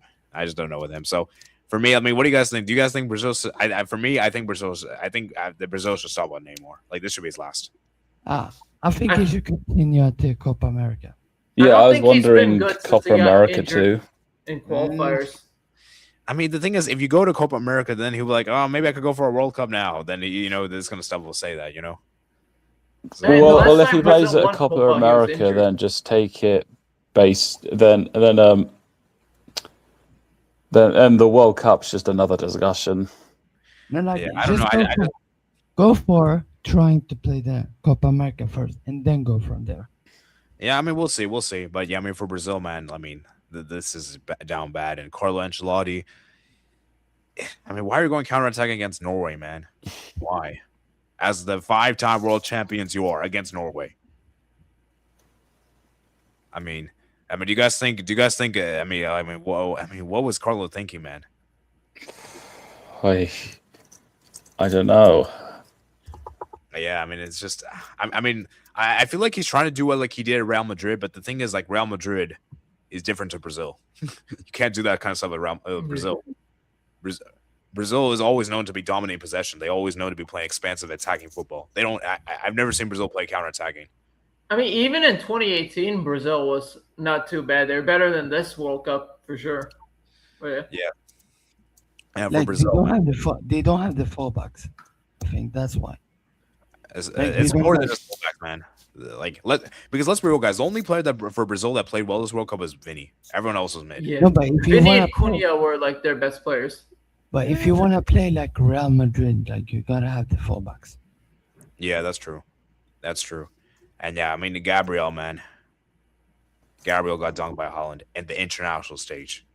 Speaking of which, I think we've got to give a lot of credit to Haaland. Yeah, Holland. The fact that he scored a brace against Brazil, that I think that's elevated his status compared to the previous rounds of the World Cup. And then also both the goals he scored, he can score. He's not one-dimensional in the way he scores. As well as the header, he also scored from outside the box. So that just shows that marking him out the game with crosses doesn't work when he can also score from where the position he did without taking on the defenders. So a lot of credit to him. Yeah, Holland, and that second goal, man. Wow, that was just amazing. Just the right place, right time. Just the way he scored from that position. I mean, 7 goals and a debut World Cup, and like, it's insanity. And Holland, I think he's done everything you can ask for an international career. Like, he's already done everything.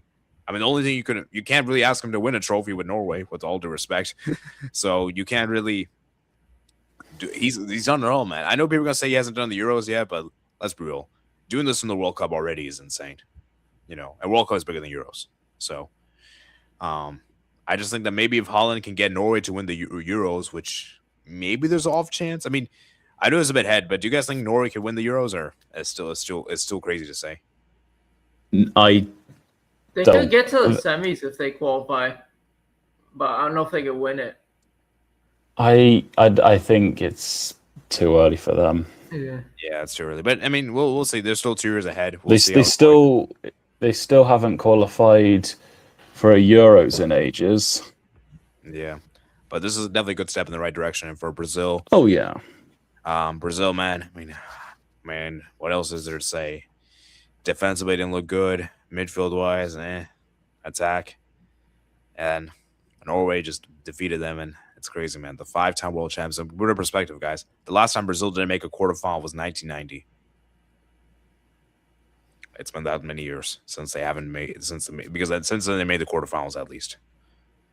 So Wait, of the World Cup? yeah, Didn't they make the quarterfinals? Wait, are you talking about Brazil? yeah, Brazil. Well, they made the quarterfinals since they last won it. 2022 was the last time they were there. No, I'm saying is like the last time they didn't make the quarters was 1990. That was round of 16. Oh, didn't make it. Oh, okay. Yeah, round of 16. Yeah, this is a new low for Brazil, and for me, of all the Brazil L's in the modern era, this might be the worst one. Yeah, has to be. So, I don't. So, and for Brazil, I mean, do you guys think Carlos should be sacked, or it's a bit too harsh? Like, but if you sacked him, then what's the alternative? That's the other part of the problem. I mean, okay, so let's say you're the Brazil Federation. Would you sack Carlo right now, given how Brazil did this World Cup? I don't know if I would. Yeah, I don't think they would. And also, Ancelotti, there's not many managers better than him that can manage the egos that some of the Brazilian players have.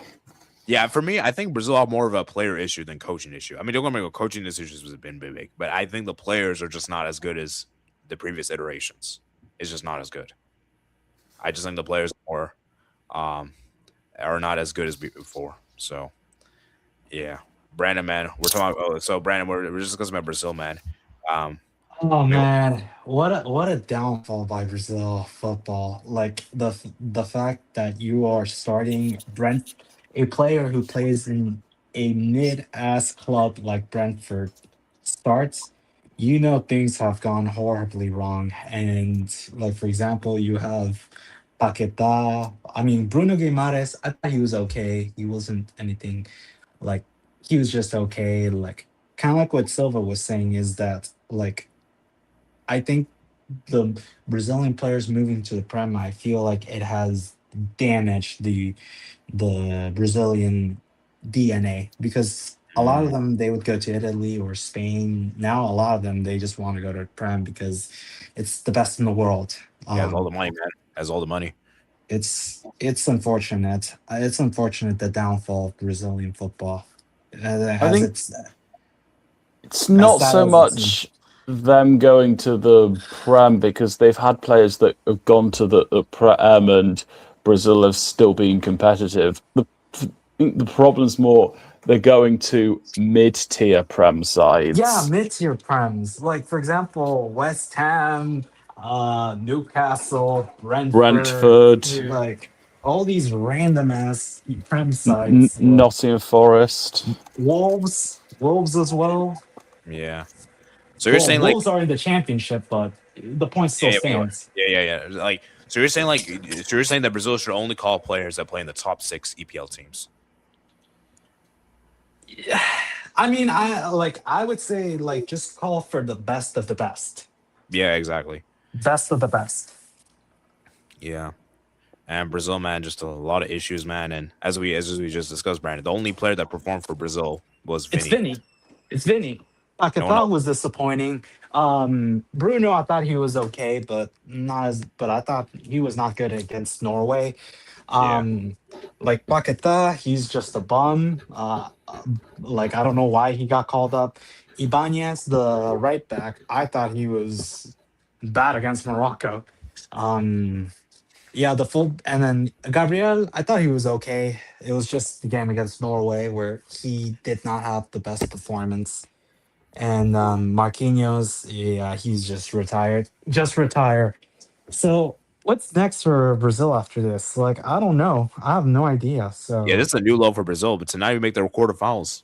Because at least the other eliminations like Croatia, Belgium, at least they made the quarters. Here, they didn't even make the quarters. and they haven't been in the quarter since they haven't gone out of quarters since 2020, 2014. Yeah, 2018, they got knocked out by Belgium. 22, they got knocked out by Croatia. And now today, I mean this year, now they got knocked out by Norway. So and just a bit of perspective, the last time Brazil didn't make the quarters was 1990. To put that in perspective. man, so what a sad downfall. You know, it's crazy. It could always be worse. Like they could always, if they miss the World Cup, that'd be really bad. Because this is a country that's never missed the World Cup. They're the only country to have never missed. So if they somehow pull that off, that'd be a horrible day. I mean, the continental qualifying is just weak now. So and if they're expanding it to 64 teams, there's no way someone from CONMEBOL is going to miss out. Yeah, basically. Unless they combine it with CONCACAF. But yeah, I mean, it's just not happening. I mean, you'll still have like Bolivia or Peru missing out, like with 64, if you expand it to CONCACAF, of course. Yeah. So, Brandon, before we move on, do you think Carlos should be sacked, or it's a bit harsh? No, I don't think Carlo is the problem. I mean, sure, he did mess up against Norway, but I think I blame him more on the players and then also the sad state of Brazilian football, because like the Brazilian coaches, like they're not good enough. I mean, it's only Felipe Luis, but Felipe Luis, he's just not ready. Like, it's too early. Like the Brazilian coaches, they're just not good. They're just bad. Like they're just mediocre. So it's just a sad state of affairs. And I feel like Brazil, they have a lot of questions to answer, and I feel like they gotta go for the young blood, like starting in September, and then keep building up, and then we'll see what happens. But get rid of all the old geriatrics. Get rid of the Marquinhos. Get rid of the get rid of the Igor Thiagos or the Paquetas. Like go for the fresh blood. Yeah, get rid of Casemiro, man. Get rid of Marquinhos. Get rid of who are the other old players in this team? Neymar, I guess. Yeah, actually, yeah. Well, Neymar, he's retired anyway, so it doesn't really matter. Yeah. Get rid of Bruno Guimaraes, for example. Like, Danilo. Oh yeah, Danilo. I forgot about Danilo. Yeah, get Danilo off the team. I think there's another who plays in Russia, I believe. Douglas Santos or whatever his name is. Yeah. He's one who plays in Russia. So, yeah, crazy, man. And yeah, Brazil always lose to a European nation, man. They haven't been a European nation all cut since 2002. Man, that says it all. Yeah. All right, let's move on over to the next one. Mats take center stage, man. You beat Mexico with Azteca, man. What a game! What a night! And I got this hat from my Mexico versus England experience. You went there. Oh, that's awesome. No. I just went to a music venue that was giving these out. Oh, the fantastic. Oh, okay. It's a Budweiser hat, but also Budweiser World Cup. But nonetheless, there was definitely a narrative going around that England may lose, or some people were confident about England losing because of the altitude, the travel, Mexico not conceding. Mexico's record against in the Azteca Stadium, but I think what also made me think that England shouldn't be fazed by that record is that Mexico haven't really played any like top teams in that in the Azteca. In fact, their losses came against I think it was like Honduras and the United States, Costa Rica, if I remember. 2001. Yeah, and those teams aren't as good as England, but so there were definitely narratives going into this, but fantastic atmosphere.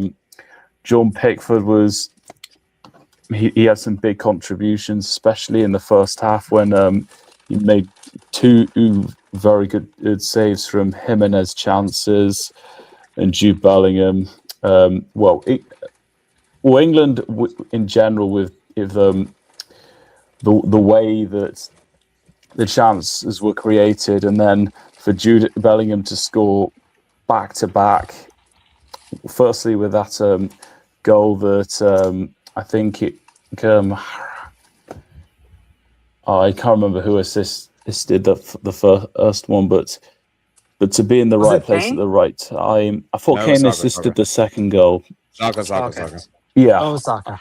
Yeah, I remember Saka having involvement, but I think I wasn't sober enough to be sure that he scored. But even though I did see the highlights, but regardless, and then not only score, but then to score again immediately. Jude Bellingham with a 1-2 with Harry Kane, and England looked strong and commanding. In your score, setback, but as long as you don't allow them to take control, then England should have enough. And Jude Bellingham, important defensive moment during a set piece near the end of the first half as well. So another reason why he had a man of the match performance. The Quansah, Gerard Quansah getting sent off was a bit of a blow. A man advantage. Mexico have the energy advantage. But I think what did help England was they managed to get the penalty like shortly after that red card. Like had that not happened, it's advantage Mexico at that point. And then Harry Kane, being a master at penalties,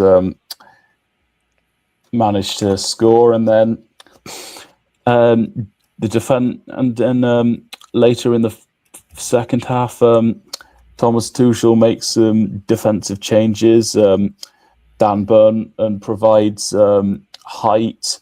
Jed Spence provides speed, and they were a fantastic. John Stones as well, brilliant defensive substitution. And Mexico, at times, they did give it their all, but a lot of the time they were just crossing the ball into the box, made it a bit easier for England to defend.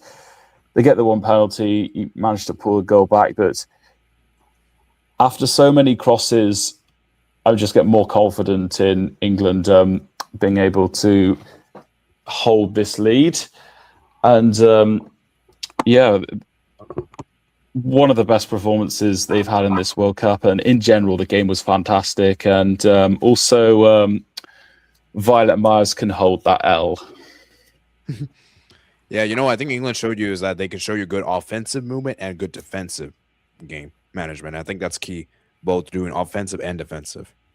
So for England, man, they got the win, and this is the first time Mexico lost a game of the Azteca in the World Cup, by the way. They have never lost a World Cup game before the Azteca. So this is the first time. So England inflicted that L, and for Mexico, it's another round of 16 exit. At least they won a knockout game before They did all this. technically break the Quinto Partido curse, though, because this was their fifth game, but it was an extra knockout round. So Yeah, so same, not really same the round same. to go out in. Yeah. So I mean, Mexico, better than nothing. Yeah, I still think Mexico had a good World Cup. I still think this is for me, I think this is the best Mexico I've seen Mexico since 2018, I would probably say. Yeah. Yeah. I just think Mexico, I just think they ran to a superior team, and the superior team just got in the end. So can't really fault it too much. And yeah, I think sorry, what were you saying, I'm not Brandon? gonna lie. I'm not gonna lie. I was seeing a lot because I was worried for England because I thought, how will England deal with the altitude? Like, how will England be dealing with the environment, like especially basically a hostile environment? And then I was seeing guys from Talk Sports who are basically like Infowars, like they were saying about Azteca, Smash Teca, basically saying that the altitude wasn't going to phase them at all. And then hearing Tuchel saying that we're not going to have enough time to prepare. And so leading up, I kind of was worried for England. I wasn't one of these people who were saying that Mexico will win because of the altitude. I still did believe England was going to win, although it was going to be like through pens basically. But Yeah, I think I was related penalties too. in that game against Mexico, they looked like they weren't affected by the altitude at all. They looked like they were playing with a purpose. They were very deliberate, and you could tell the first two goals by Jude Bellingham, it kind of went, and that's how the game went, like in a direction. And however, like I did mention, even though Mexico would have like a hostile environment towards the fans, but the fans can turn their own team when they're losing, and that's exactly what happened. And so, yeah, I mean, England passed the gauntlet, they passed the test, and like there's nothing negative to say about it. Although I do think the red card it did change the direction, but not as much. I still think that England they played very well, even though with the altitude. And I thought, yeah, those were good mind games by Tuchel, and yeah, England fairly won. Yeah. So, Arma, quickly talk about this, and then we'll get to the other. Also, to quote Richard Hammond after this game, I'm sorry. Imagine waking up and realizing that you're Mexican. Yeah, Arma, do you have anything to add, or not really? Everything. Well, it'd be great because you could just go back to sleep again. I feel like everything that you guys brought up about this game was already like mentioned. I mean, I do have to say, I think after Mexico got the second goal, I don't think the game was as good after that. And like Mexico was just trying to desperately cross it into the box instead of taking someone on. Oh yeah, sorry to mention that. Sorry to cut you off. I don't know why they didn't bring on Chavez or Viega on. I think those guys should have came on. Yeah. But Mexico was doing good in the game up until those 2 minutes where Bellingham scored. Then they felt a little bit deflated, but then they were able to pull it back with the goal at the end of the game. And whenever you're able to like score a goal like that, it helps build up your confidence and helps you like push. And I mean, with the fans like on their side in the stadium, it helped them have a really good game here. So I can't say Mexico should feel bad for how they lost because they played really well in this match. Yeah, I mean, do you guys think Chavez and Pineda could have made a different, and like Viega maybe, or you guys think it would Vega? Vega. Actually, to be fair, there's no I got in injured. I would have wanted to see him, Huescas, but he got injured before the World Cup. So yeah, I mean, how did Chavez not come up? Because I remember this guy scored a free kick in the last World Cup against Saudi. I don't know if he's really that good. I still think Israel Reyes. I think you could give him more. So they probably have had a better chance. Whether it would be enough to make it 3-3, I don't know. And guys, Santiago Jimenez is just a bum. This guy's a bum. I don't know why he came on.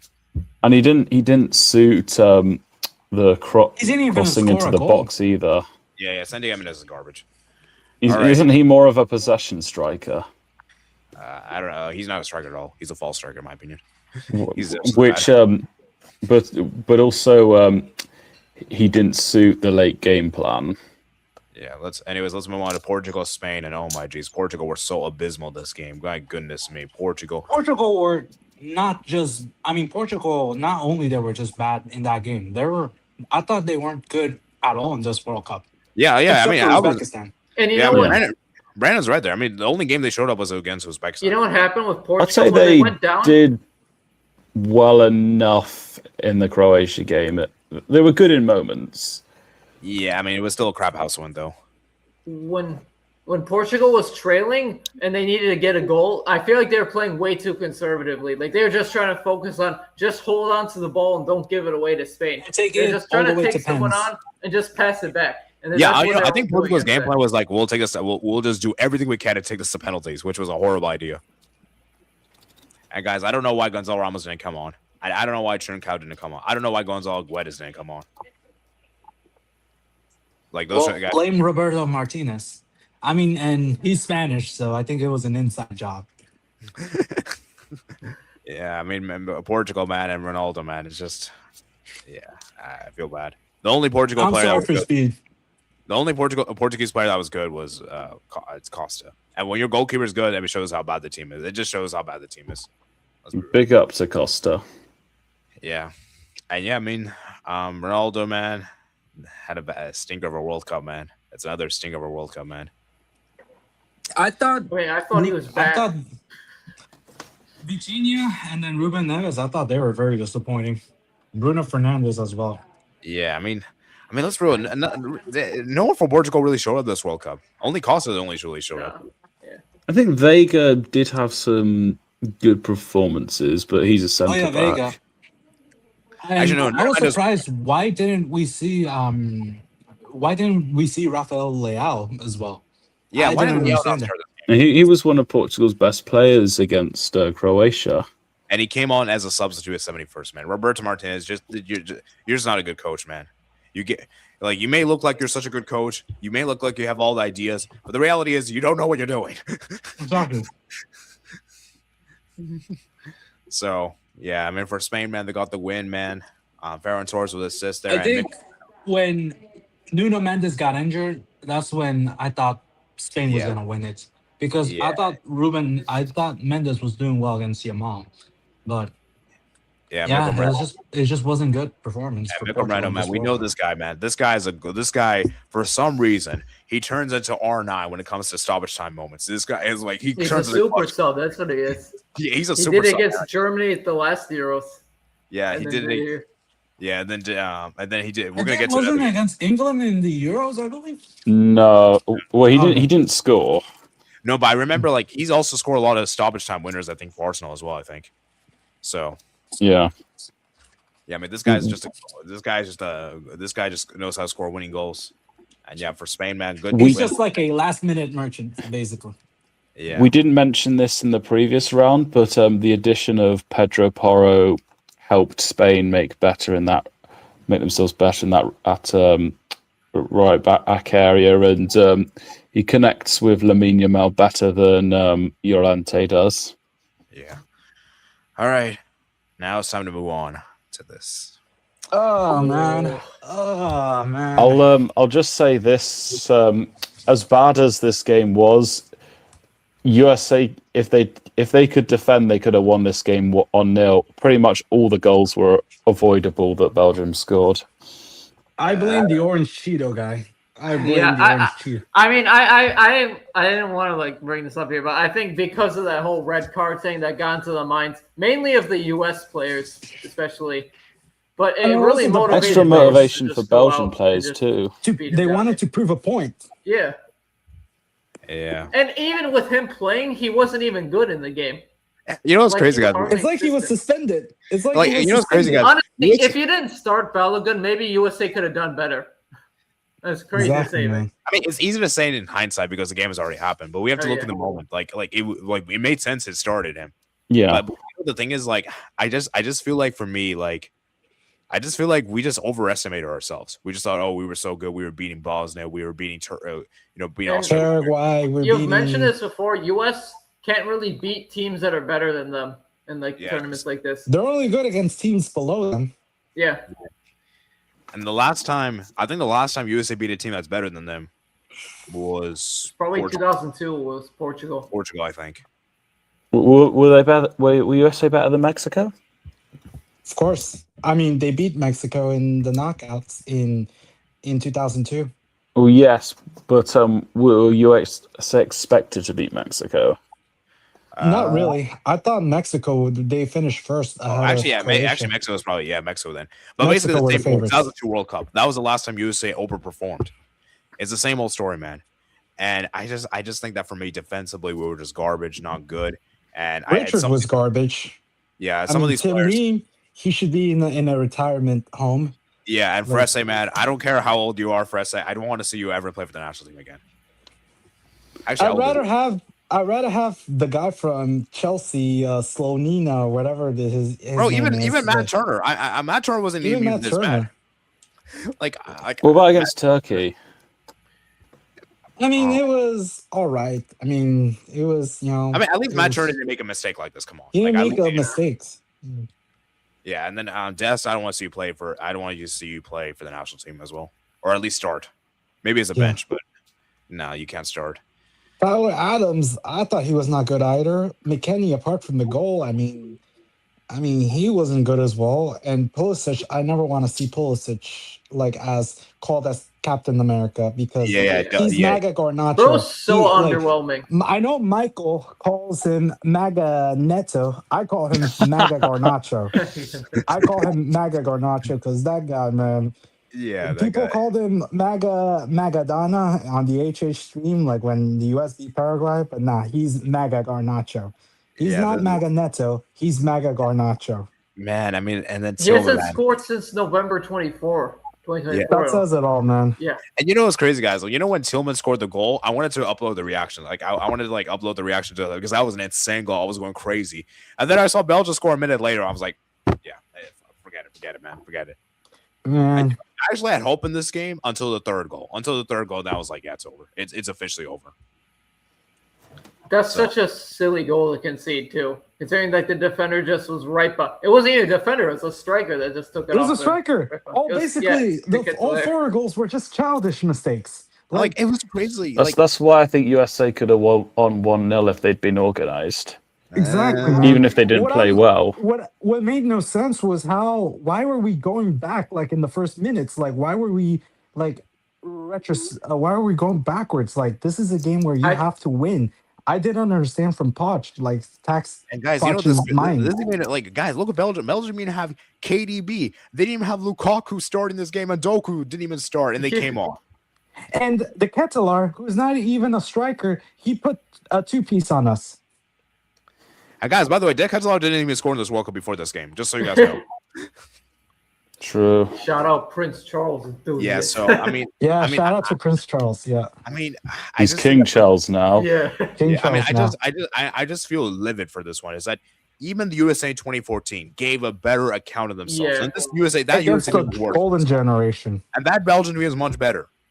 Yeah, Tim Howard had to make 16 saves, then Wondolowski missed at the end of the normal time. I still hate Wondolowski, man. At least that team pushed all the way to extra time. Okay, I know they lost. Thought this game would go to extra time too. I didn't think they'd like beat them this comfortably in full time like that. And guys, especially in Seattle. Regardless of performance, that at 2014 USA, and as well as the teams prior to that team in this century, they had an identity. Which was being gritty, being defensive. Yeah. Like, having spirit. Exactly. And like in the 2010 World Cup, in the first 2 games the USA played, they were losing in those, but they were able to rally it back and tie those games. I don't know if you see like a kind of like spirit like that now. We're like I know in the 22 Slovenia World Cup when they played Netherlands, they didn't look good in that game at all. But at least that game we didn't even like. At least this game was better than this game. Like you know what's crazy? You can make an argument that USA has regressed. I think they just stayed the same level, honestly. I wouldn't say they regressed. Or stay the same. It's either static or regressed. Stagnated, basically. Because at least in that game, we didn't make like at least Netherlands didn't score. Like at least like they just like marked players poorly in that game. Like the third goal Netherlands scored, like I forget who what was the goalie doing. I didn't understand. He was wide open. Like yeah, I mean it's just crazy for you. And then Tim Ream, he can't even get that out. Like just kick it, and he couldn't even do that. Yeah, I mean USA, man, and for me, I wanted to make a quarterfinals, especially being a host nation, and I don't know if we'll ever get a better opportunity like this in the future. It's gonna take a long time. I'll say. The next time we'll probably have better the opportunities if we host again. So yeah, which who knows when that will happen, but yeah, expected to be 2038. I mean, who cares at this point? Like, who cares? Like, we're only focused about now, so we'll see about that. Yeah, I mean, for United States, man, a lot of change has to happen. Pulisic, I don't want to see him be the captain of this team anymore, and maybe bench him for some time. And Balogun was. I know Balogun had a bad game.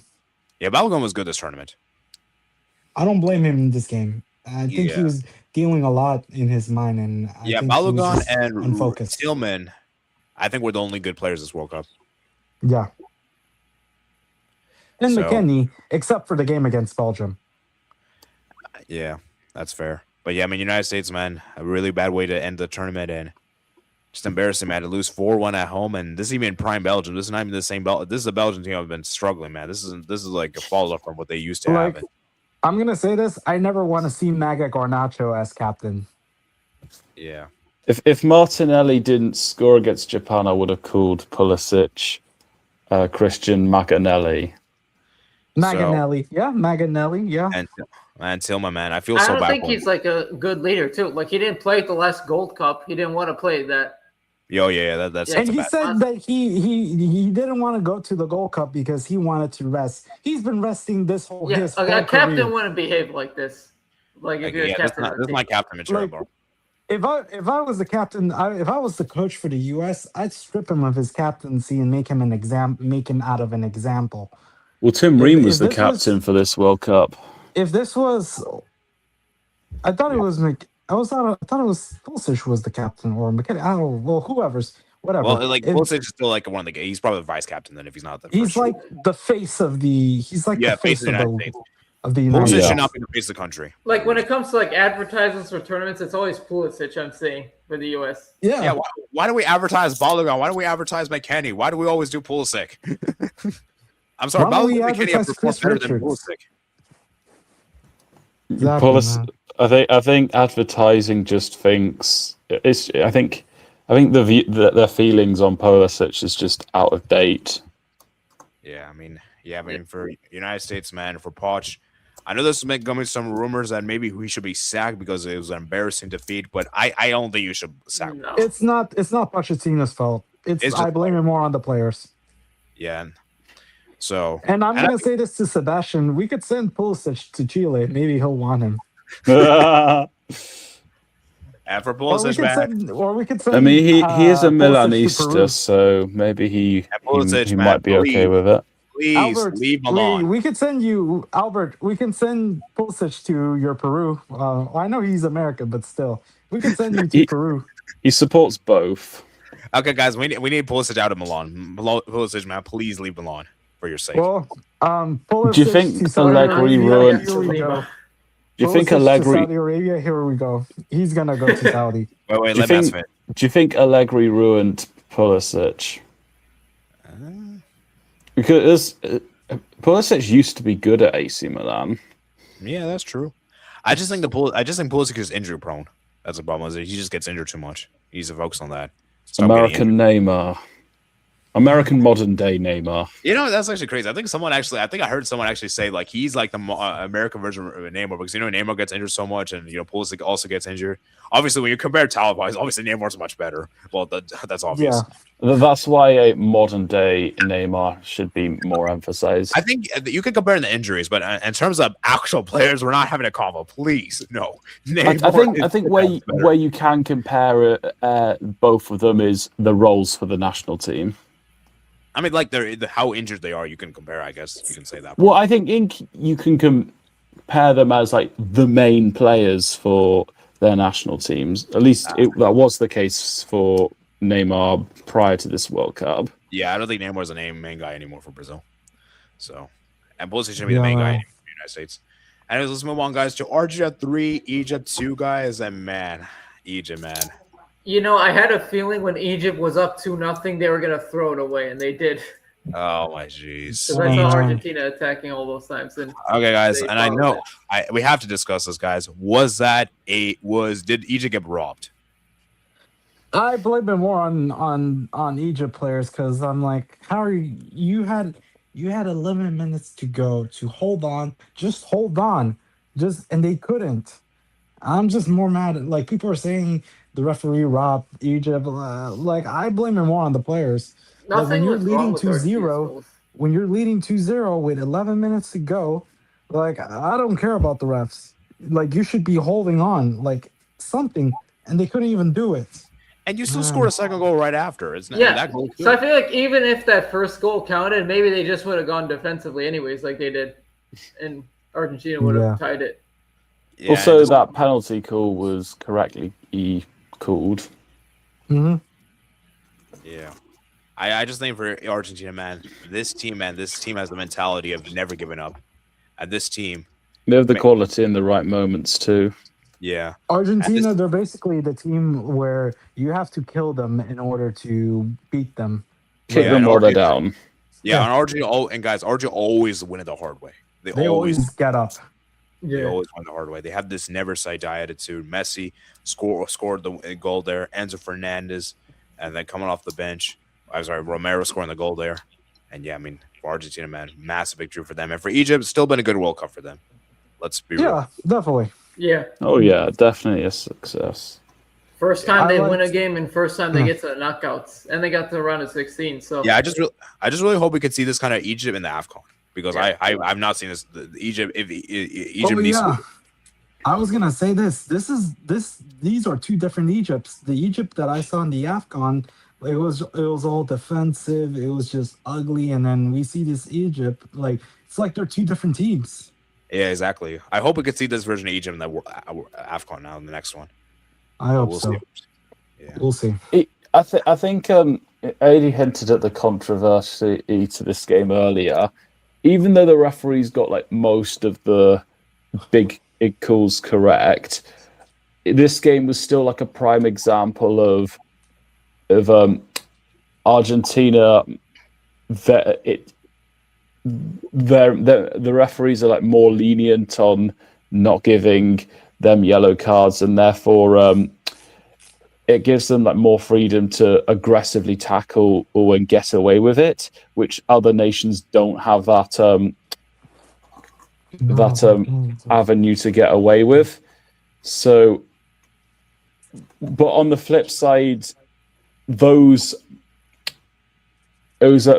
of that, it has maybe kind of warped the view that Argentina are rigging it when it comes, or FIFA are rigging it when it comes to those big moments that are fairly have gone Argentina's way and are fair, but because of other moments, that's like spiking the reality. Yeah. So, all right, let's move on to the next game, guys. Switzerland, Colombia. Last round of 16 Colombia games. bricked it. Colombia bricked it. Well done bricked to it. Switzerland Well for done to Switzerland, but Colombia bricked well it. done. Kobel showed up. Where's that chance right there? Which was that Hernandez miss or Yeah, it was was that the one. Campas, this one. That one. Basically almost done. And that guy, he's been receiving death threats. Yeah, he had to Obviously, go into hiding. he has to go into hiding, which obviously I don't support that, but I just and no player should have to go through that. It was just he put himself in that situation where if had he scored that goal, this would have not happened. Obviously, I'm not excusing these so-called fans who are doing these death threats, but yeah, Colombia offensively, they just weren't good. They were just they're just dead.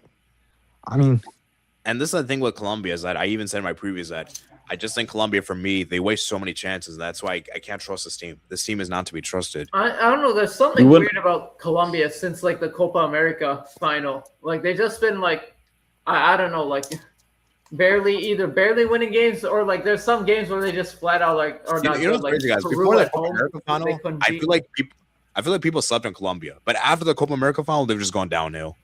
Yeah. man, yeah, it's just We wouldn't have Suarez. trusted them Imagine against John Croatia. Duran. Imagine John Duran being at Aston Villa. Like he probably would have started, but he made the most dumbest move possible, going to Saudi Arabia, going to Turkey, going to Russia, and basically his career is almost done. All for what? Just for the money. I really wish Falcao was still at his peak because Colombia's strikers are just not good, man. They're just so mid. And Hamas still starting. Yeah, I mean. And yeah. So, yeah, congrats to Switzerland. Defensively, we're solid. We got the win. And Cobalt made some big saves in the penalty shootout. All right, let's move on to the quarterfinals, and then we're going to wrap it up here, guys. We're at 2 hours 3. Let's wrap this up quickly. So, France, Morocco, it was pretty much one. This game was boring. Yeah, It was just boring. Morocco didn't offer nothing much. Yeah, France. Morocco didn't offer much. Yeah, only Bono showed up. So, It was basically France versus Bono. yeah, then Spain versus Belgium. Quick thoughts on that. Yeah, Mikel Reno scored a winning. Yeah, but I mean, I thought Belgium did overachieve. I think Belgium gave a respectable showing. But they just fell short. Yeah. Yeah. Then England or Norway, England, man. Top of this game, Matt. How are you feeling?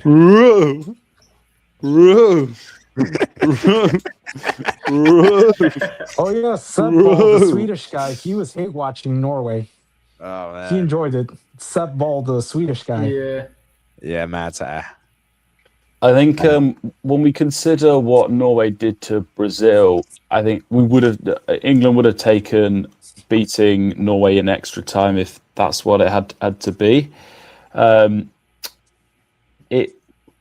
I thought England started the better, but when the goal came, and it had to be by a Benfica player. I was as fuming. It was a quality goal, to be fair.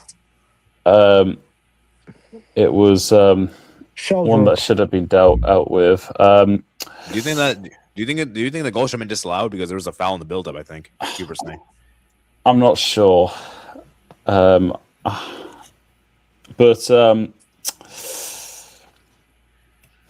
yeah, I'm trying to think of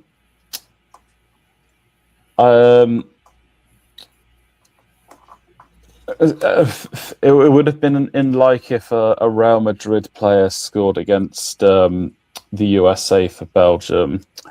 Yeah, that's how. That's yeah. It was as fuming when of all players, Sheldrick was the one to score. But England did end the first half quite well. They scored that goal with Bellingham, and then Harry Kane himself had a goal ruled out on offside, which may have been a wake-up call for Norway. So a second half was pretty ass. I thought the disallowed goal that Norway had was correct. It was you couldn't be more obvious with that shove. It was not subtle at all. And I suppose similar. England were probably at their best towards the end because that's when they had most of their chances. And then it definitely helps that Bellingham showed up again. It was quite similar to that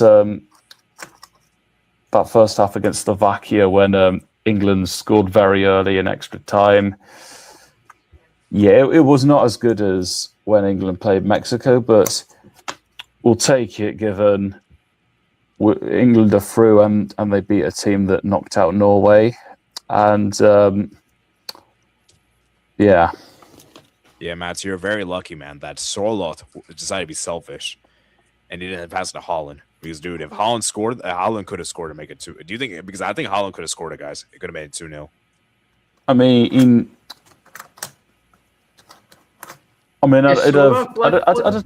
I'd have trusted Pickford in potentially making the save, but Haaland in a one-on-one situation, the odds are stacked in his favor. Yeah, for sure. Sorloth, man, what were you doing? Sorloth, what were you doing? Yeah. And yeah, England, man. That guy, he has to go into Class B of the Burke Academy.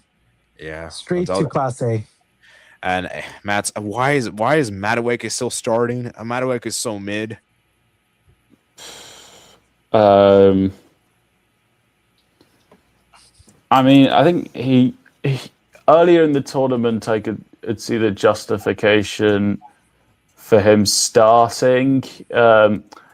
I suppose he ended up starting today because Saka didn't have the fitness to play the full 90 minutes, and there isn't an obvious alternative to play on that right, given that Gordon and Rashford play on the left, although you could have Eze playing on the right if Saka's not available. But yeah, I don't think we're going to see Madueke again unless England need pace in attack. Do you think taking Rice off at halftime was a big right decision? Because I know Rice didn't look that good in that first half, but maybe Rice was taken off for the yellow card because I think he was a yellow card away from missing a semifinal, right? I mean, I could see the idea in it, and I suppose having less of a pivot and I didn't mind the decision to take him off. Yeah. And for Norway, man, I think they played well this World Cup. It's just that England's just a better team. And Norway, I still kind of mention this, guys, is that Norway, I think, is still very, very reliant on Holland. And if Holland doesn't really... I know, to be fair, Roundup scored that nice goal, to be fair, but Like I still feel like He Norway. tried to cross that. Yeah, I still feel like this Norway team is still very reliant on Holland for that attack. It's good to finally see Norway doing well because like all these like past few years they've always been messing up in World Cup qualifiers and now they finally make it to a tournament and now they're able to get far. So, quarterfinals in your first one in a long time is still really good. it's a really good finish. Yeah. Yeah. And considering before in the World Cups they've been in before, they've never gotten to the quarterfinals. So this was their best finish at a World Cup. They'd never made a World Cup in this century, and the last time they were in a Euros was 2000, I think. Yeah, for Norway, it's been a great achievement for them. And now I hope they can build upon this. And, you know, I want to see this in the Euros, man. I want to see Norway do well in the Euros, man. Yeah. But yeah, for England, man, they come from behind to win this game. Another come from behind victory, and Jude Bellingham, man. I mean, this guy's already scored more He's goals been awesome. than some of the England legends we talk about. That is crazy to say.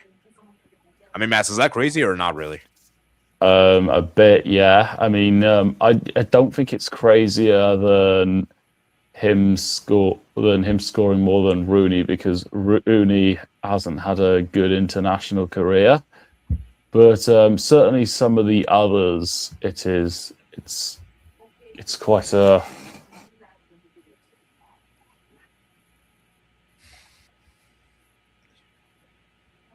Yeah. All right, let's move on to the final game we got here. Argentina 3, Switzerland 1. I don't know, Matt. Did Matt's cut off there? I think he's gonna throw. Okay, Matt's make quickly finish your point.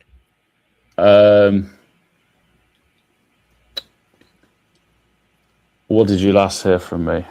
Oh, I was just saying, like, it's crazy. I said that it's crazy. He scored more goals than some of the England legends, like, you know, like. I mean, somebody like Rooney, it's not too surprising because Rooney didn't have a good international career. But has he outscored Lampard?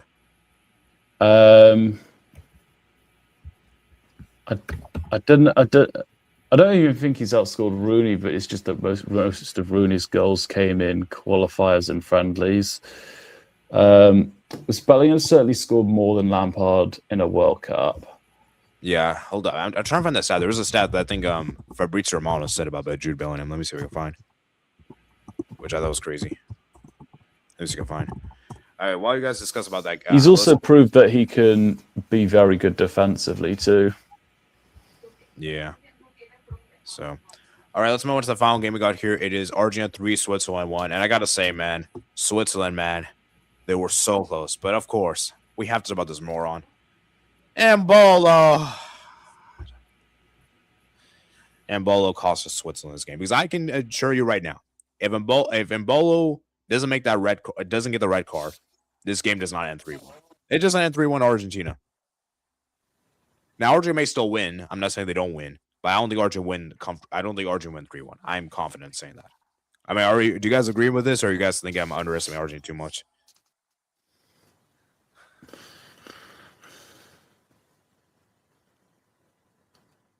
I mean, they were going to be the favourites to win regardless. Oh yeah, and the fact that Switzerland went to 120 minutes against a weaker CONMEBOL nation didn't help their chances in this game. Yeah.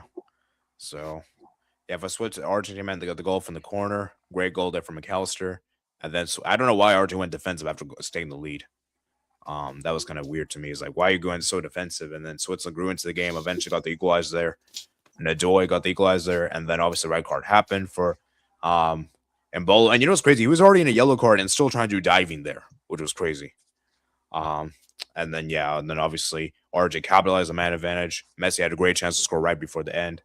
Wasn't to be. Then extra time, Alvarez scored a banger. Then Lautaro Martinez comes off the bench. So for Argentina, man, they get the win, but man, it almost felt like Switzerland gifted the win to them. So, but a win is a win, right? You can only be what's in front of you. For Switzerland, really, I don't know what Embolo was doing.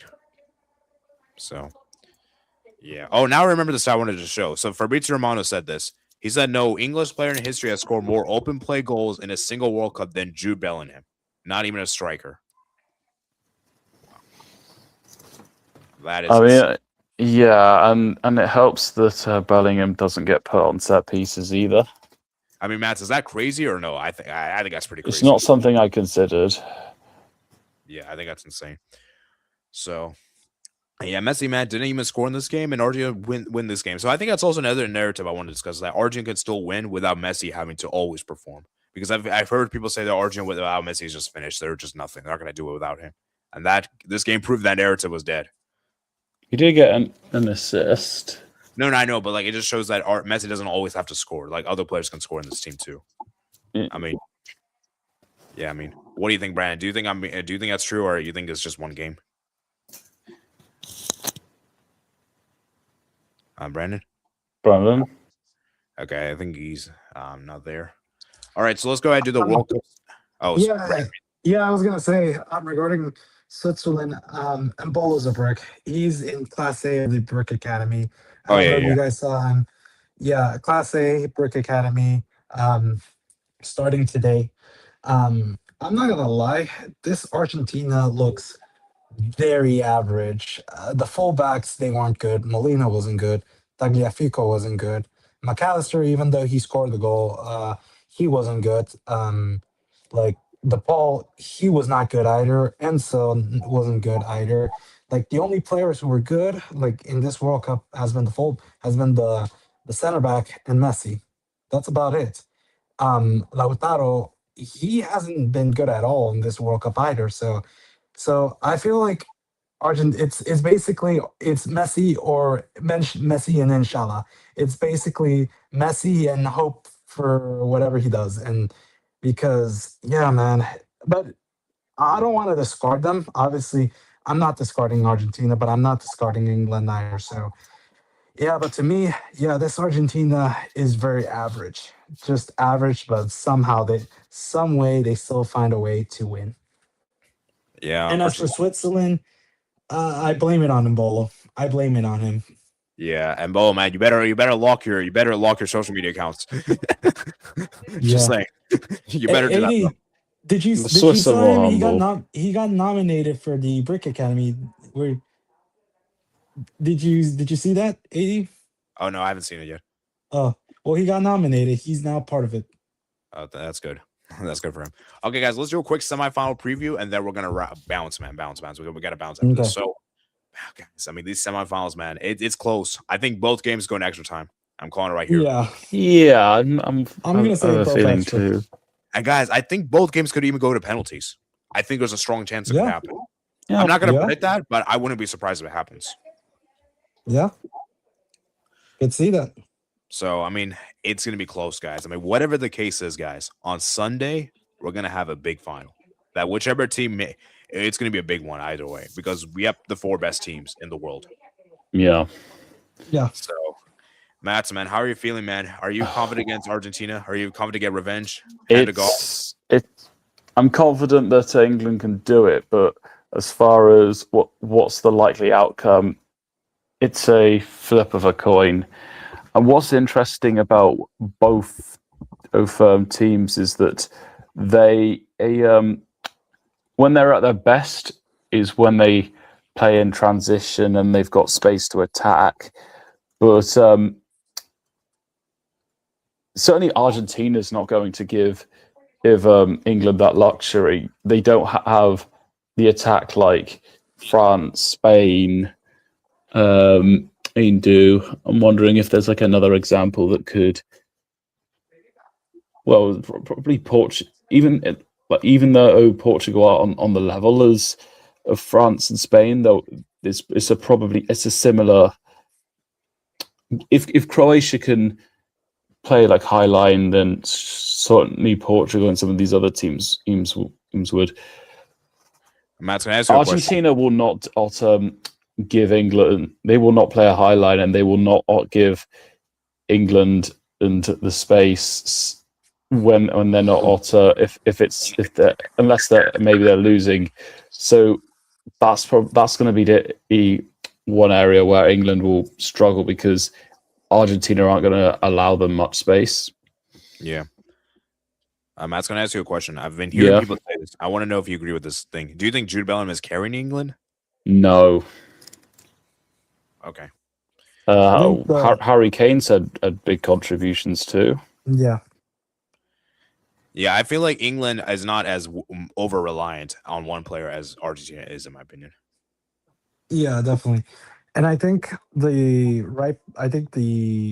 wingers, I think they can beat the fullbacks from Argentina, because Argentina, like I mentioned, they haven't been good. Like, they've been average.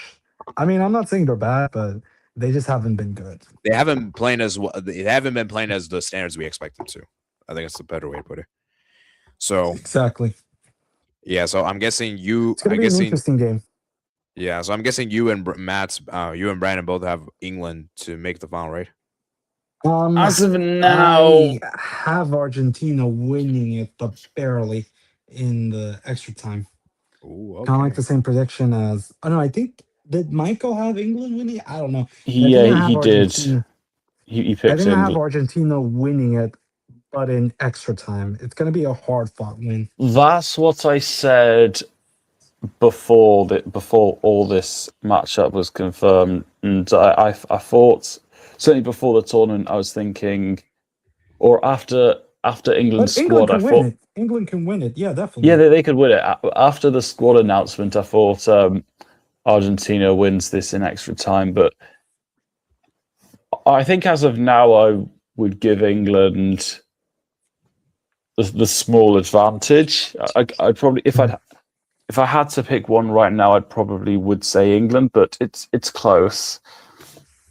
Yeah, it's gonna be a close one, man. Yeah. This one can go either Very way. close. And yeah, I just think that England for me, I just think England is more well balanced than Argentina, in my opinion. Yeah. I respect that. Yeah, And Matt, I I'm feel sorry. England have been more proven. I feel like England has gone through so much, especially the altitude and also the humidity, and then also having to face Congo, who I respect Congo. Like, I feel like England has had a tough road to get there.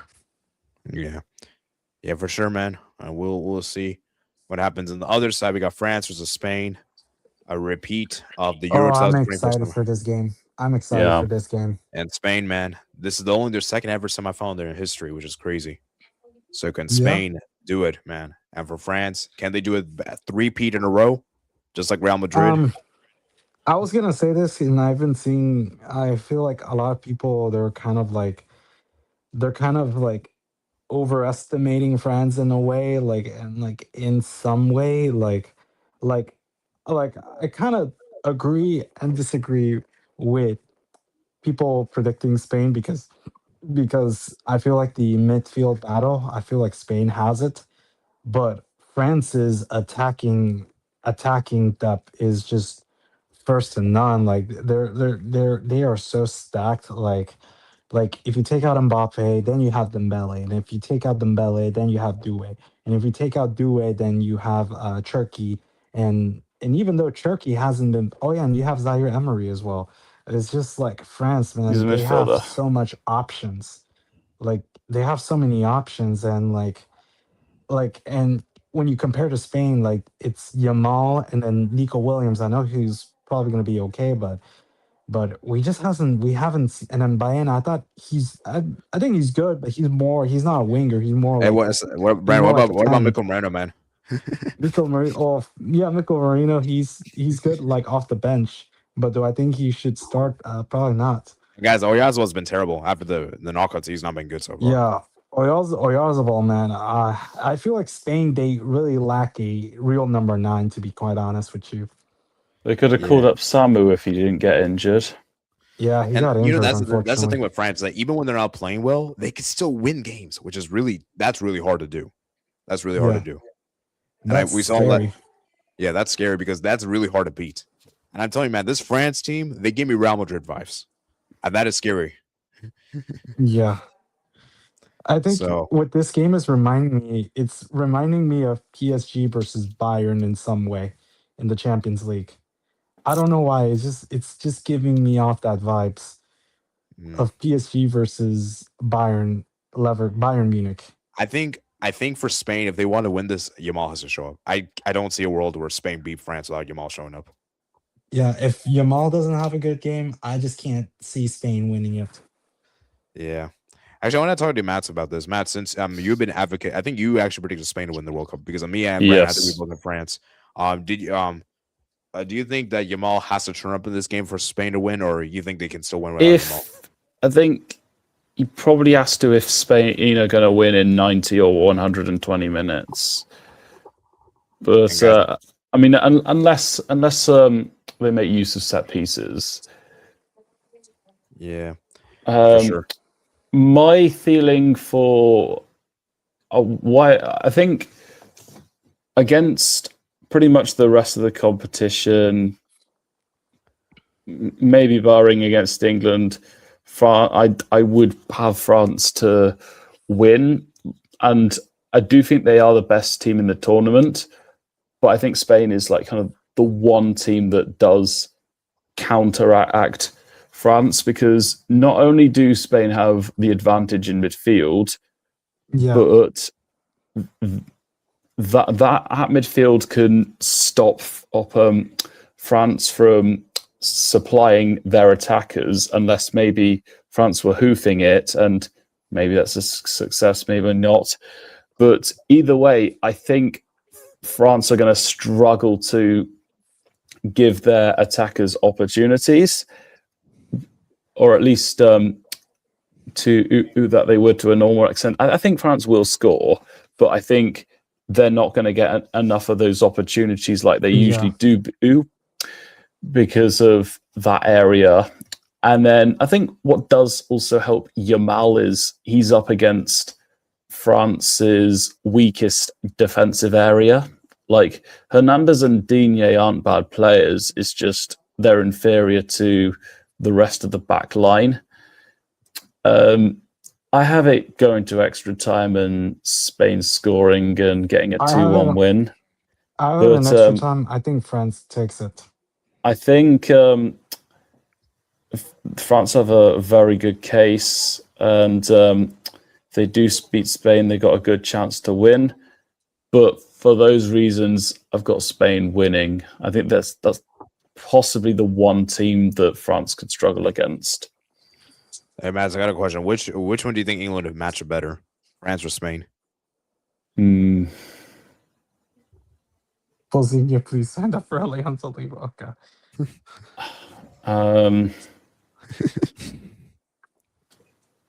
I haven't thought about it.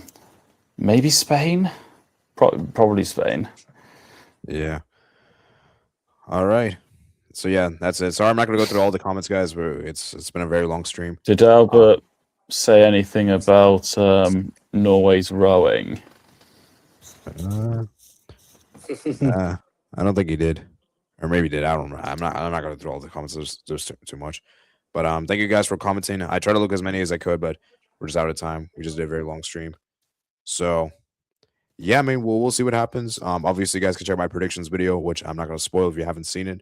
But let me just say that both games will be very tight. I don't think we're going to get it. I think both games will be close. Both games go to extra time. And I think one of them will go to penalties. On the other, I think we'll get done in extra time. That's all I'm going to say. I'm not going to reveal which ones in particular. You'll have to see that. And yeah, I mean, Matt's, man. Okay, actually, I have a question for you, Matt. If it does go to penalties, are you confident? I don't rule us out.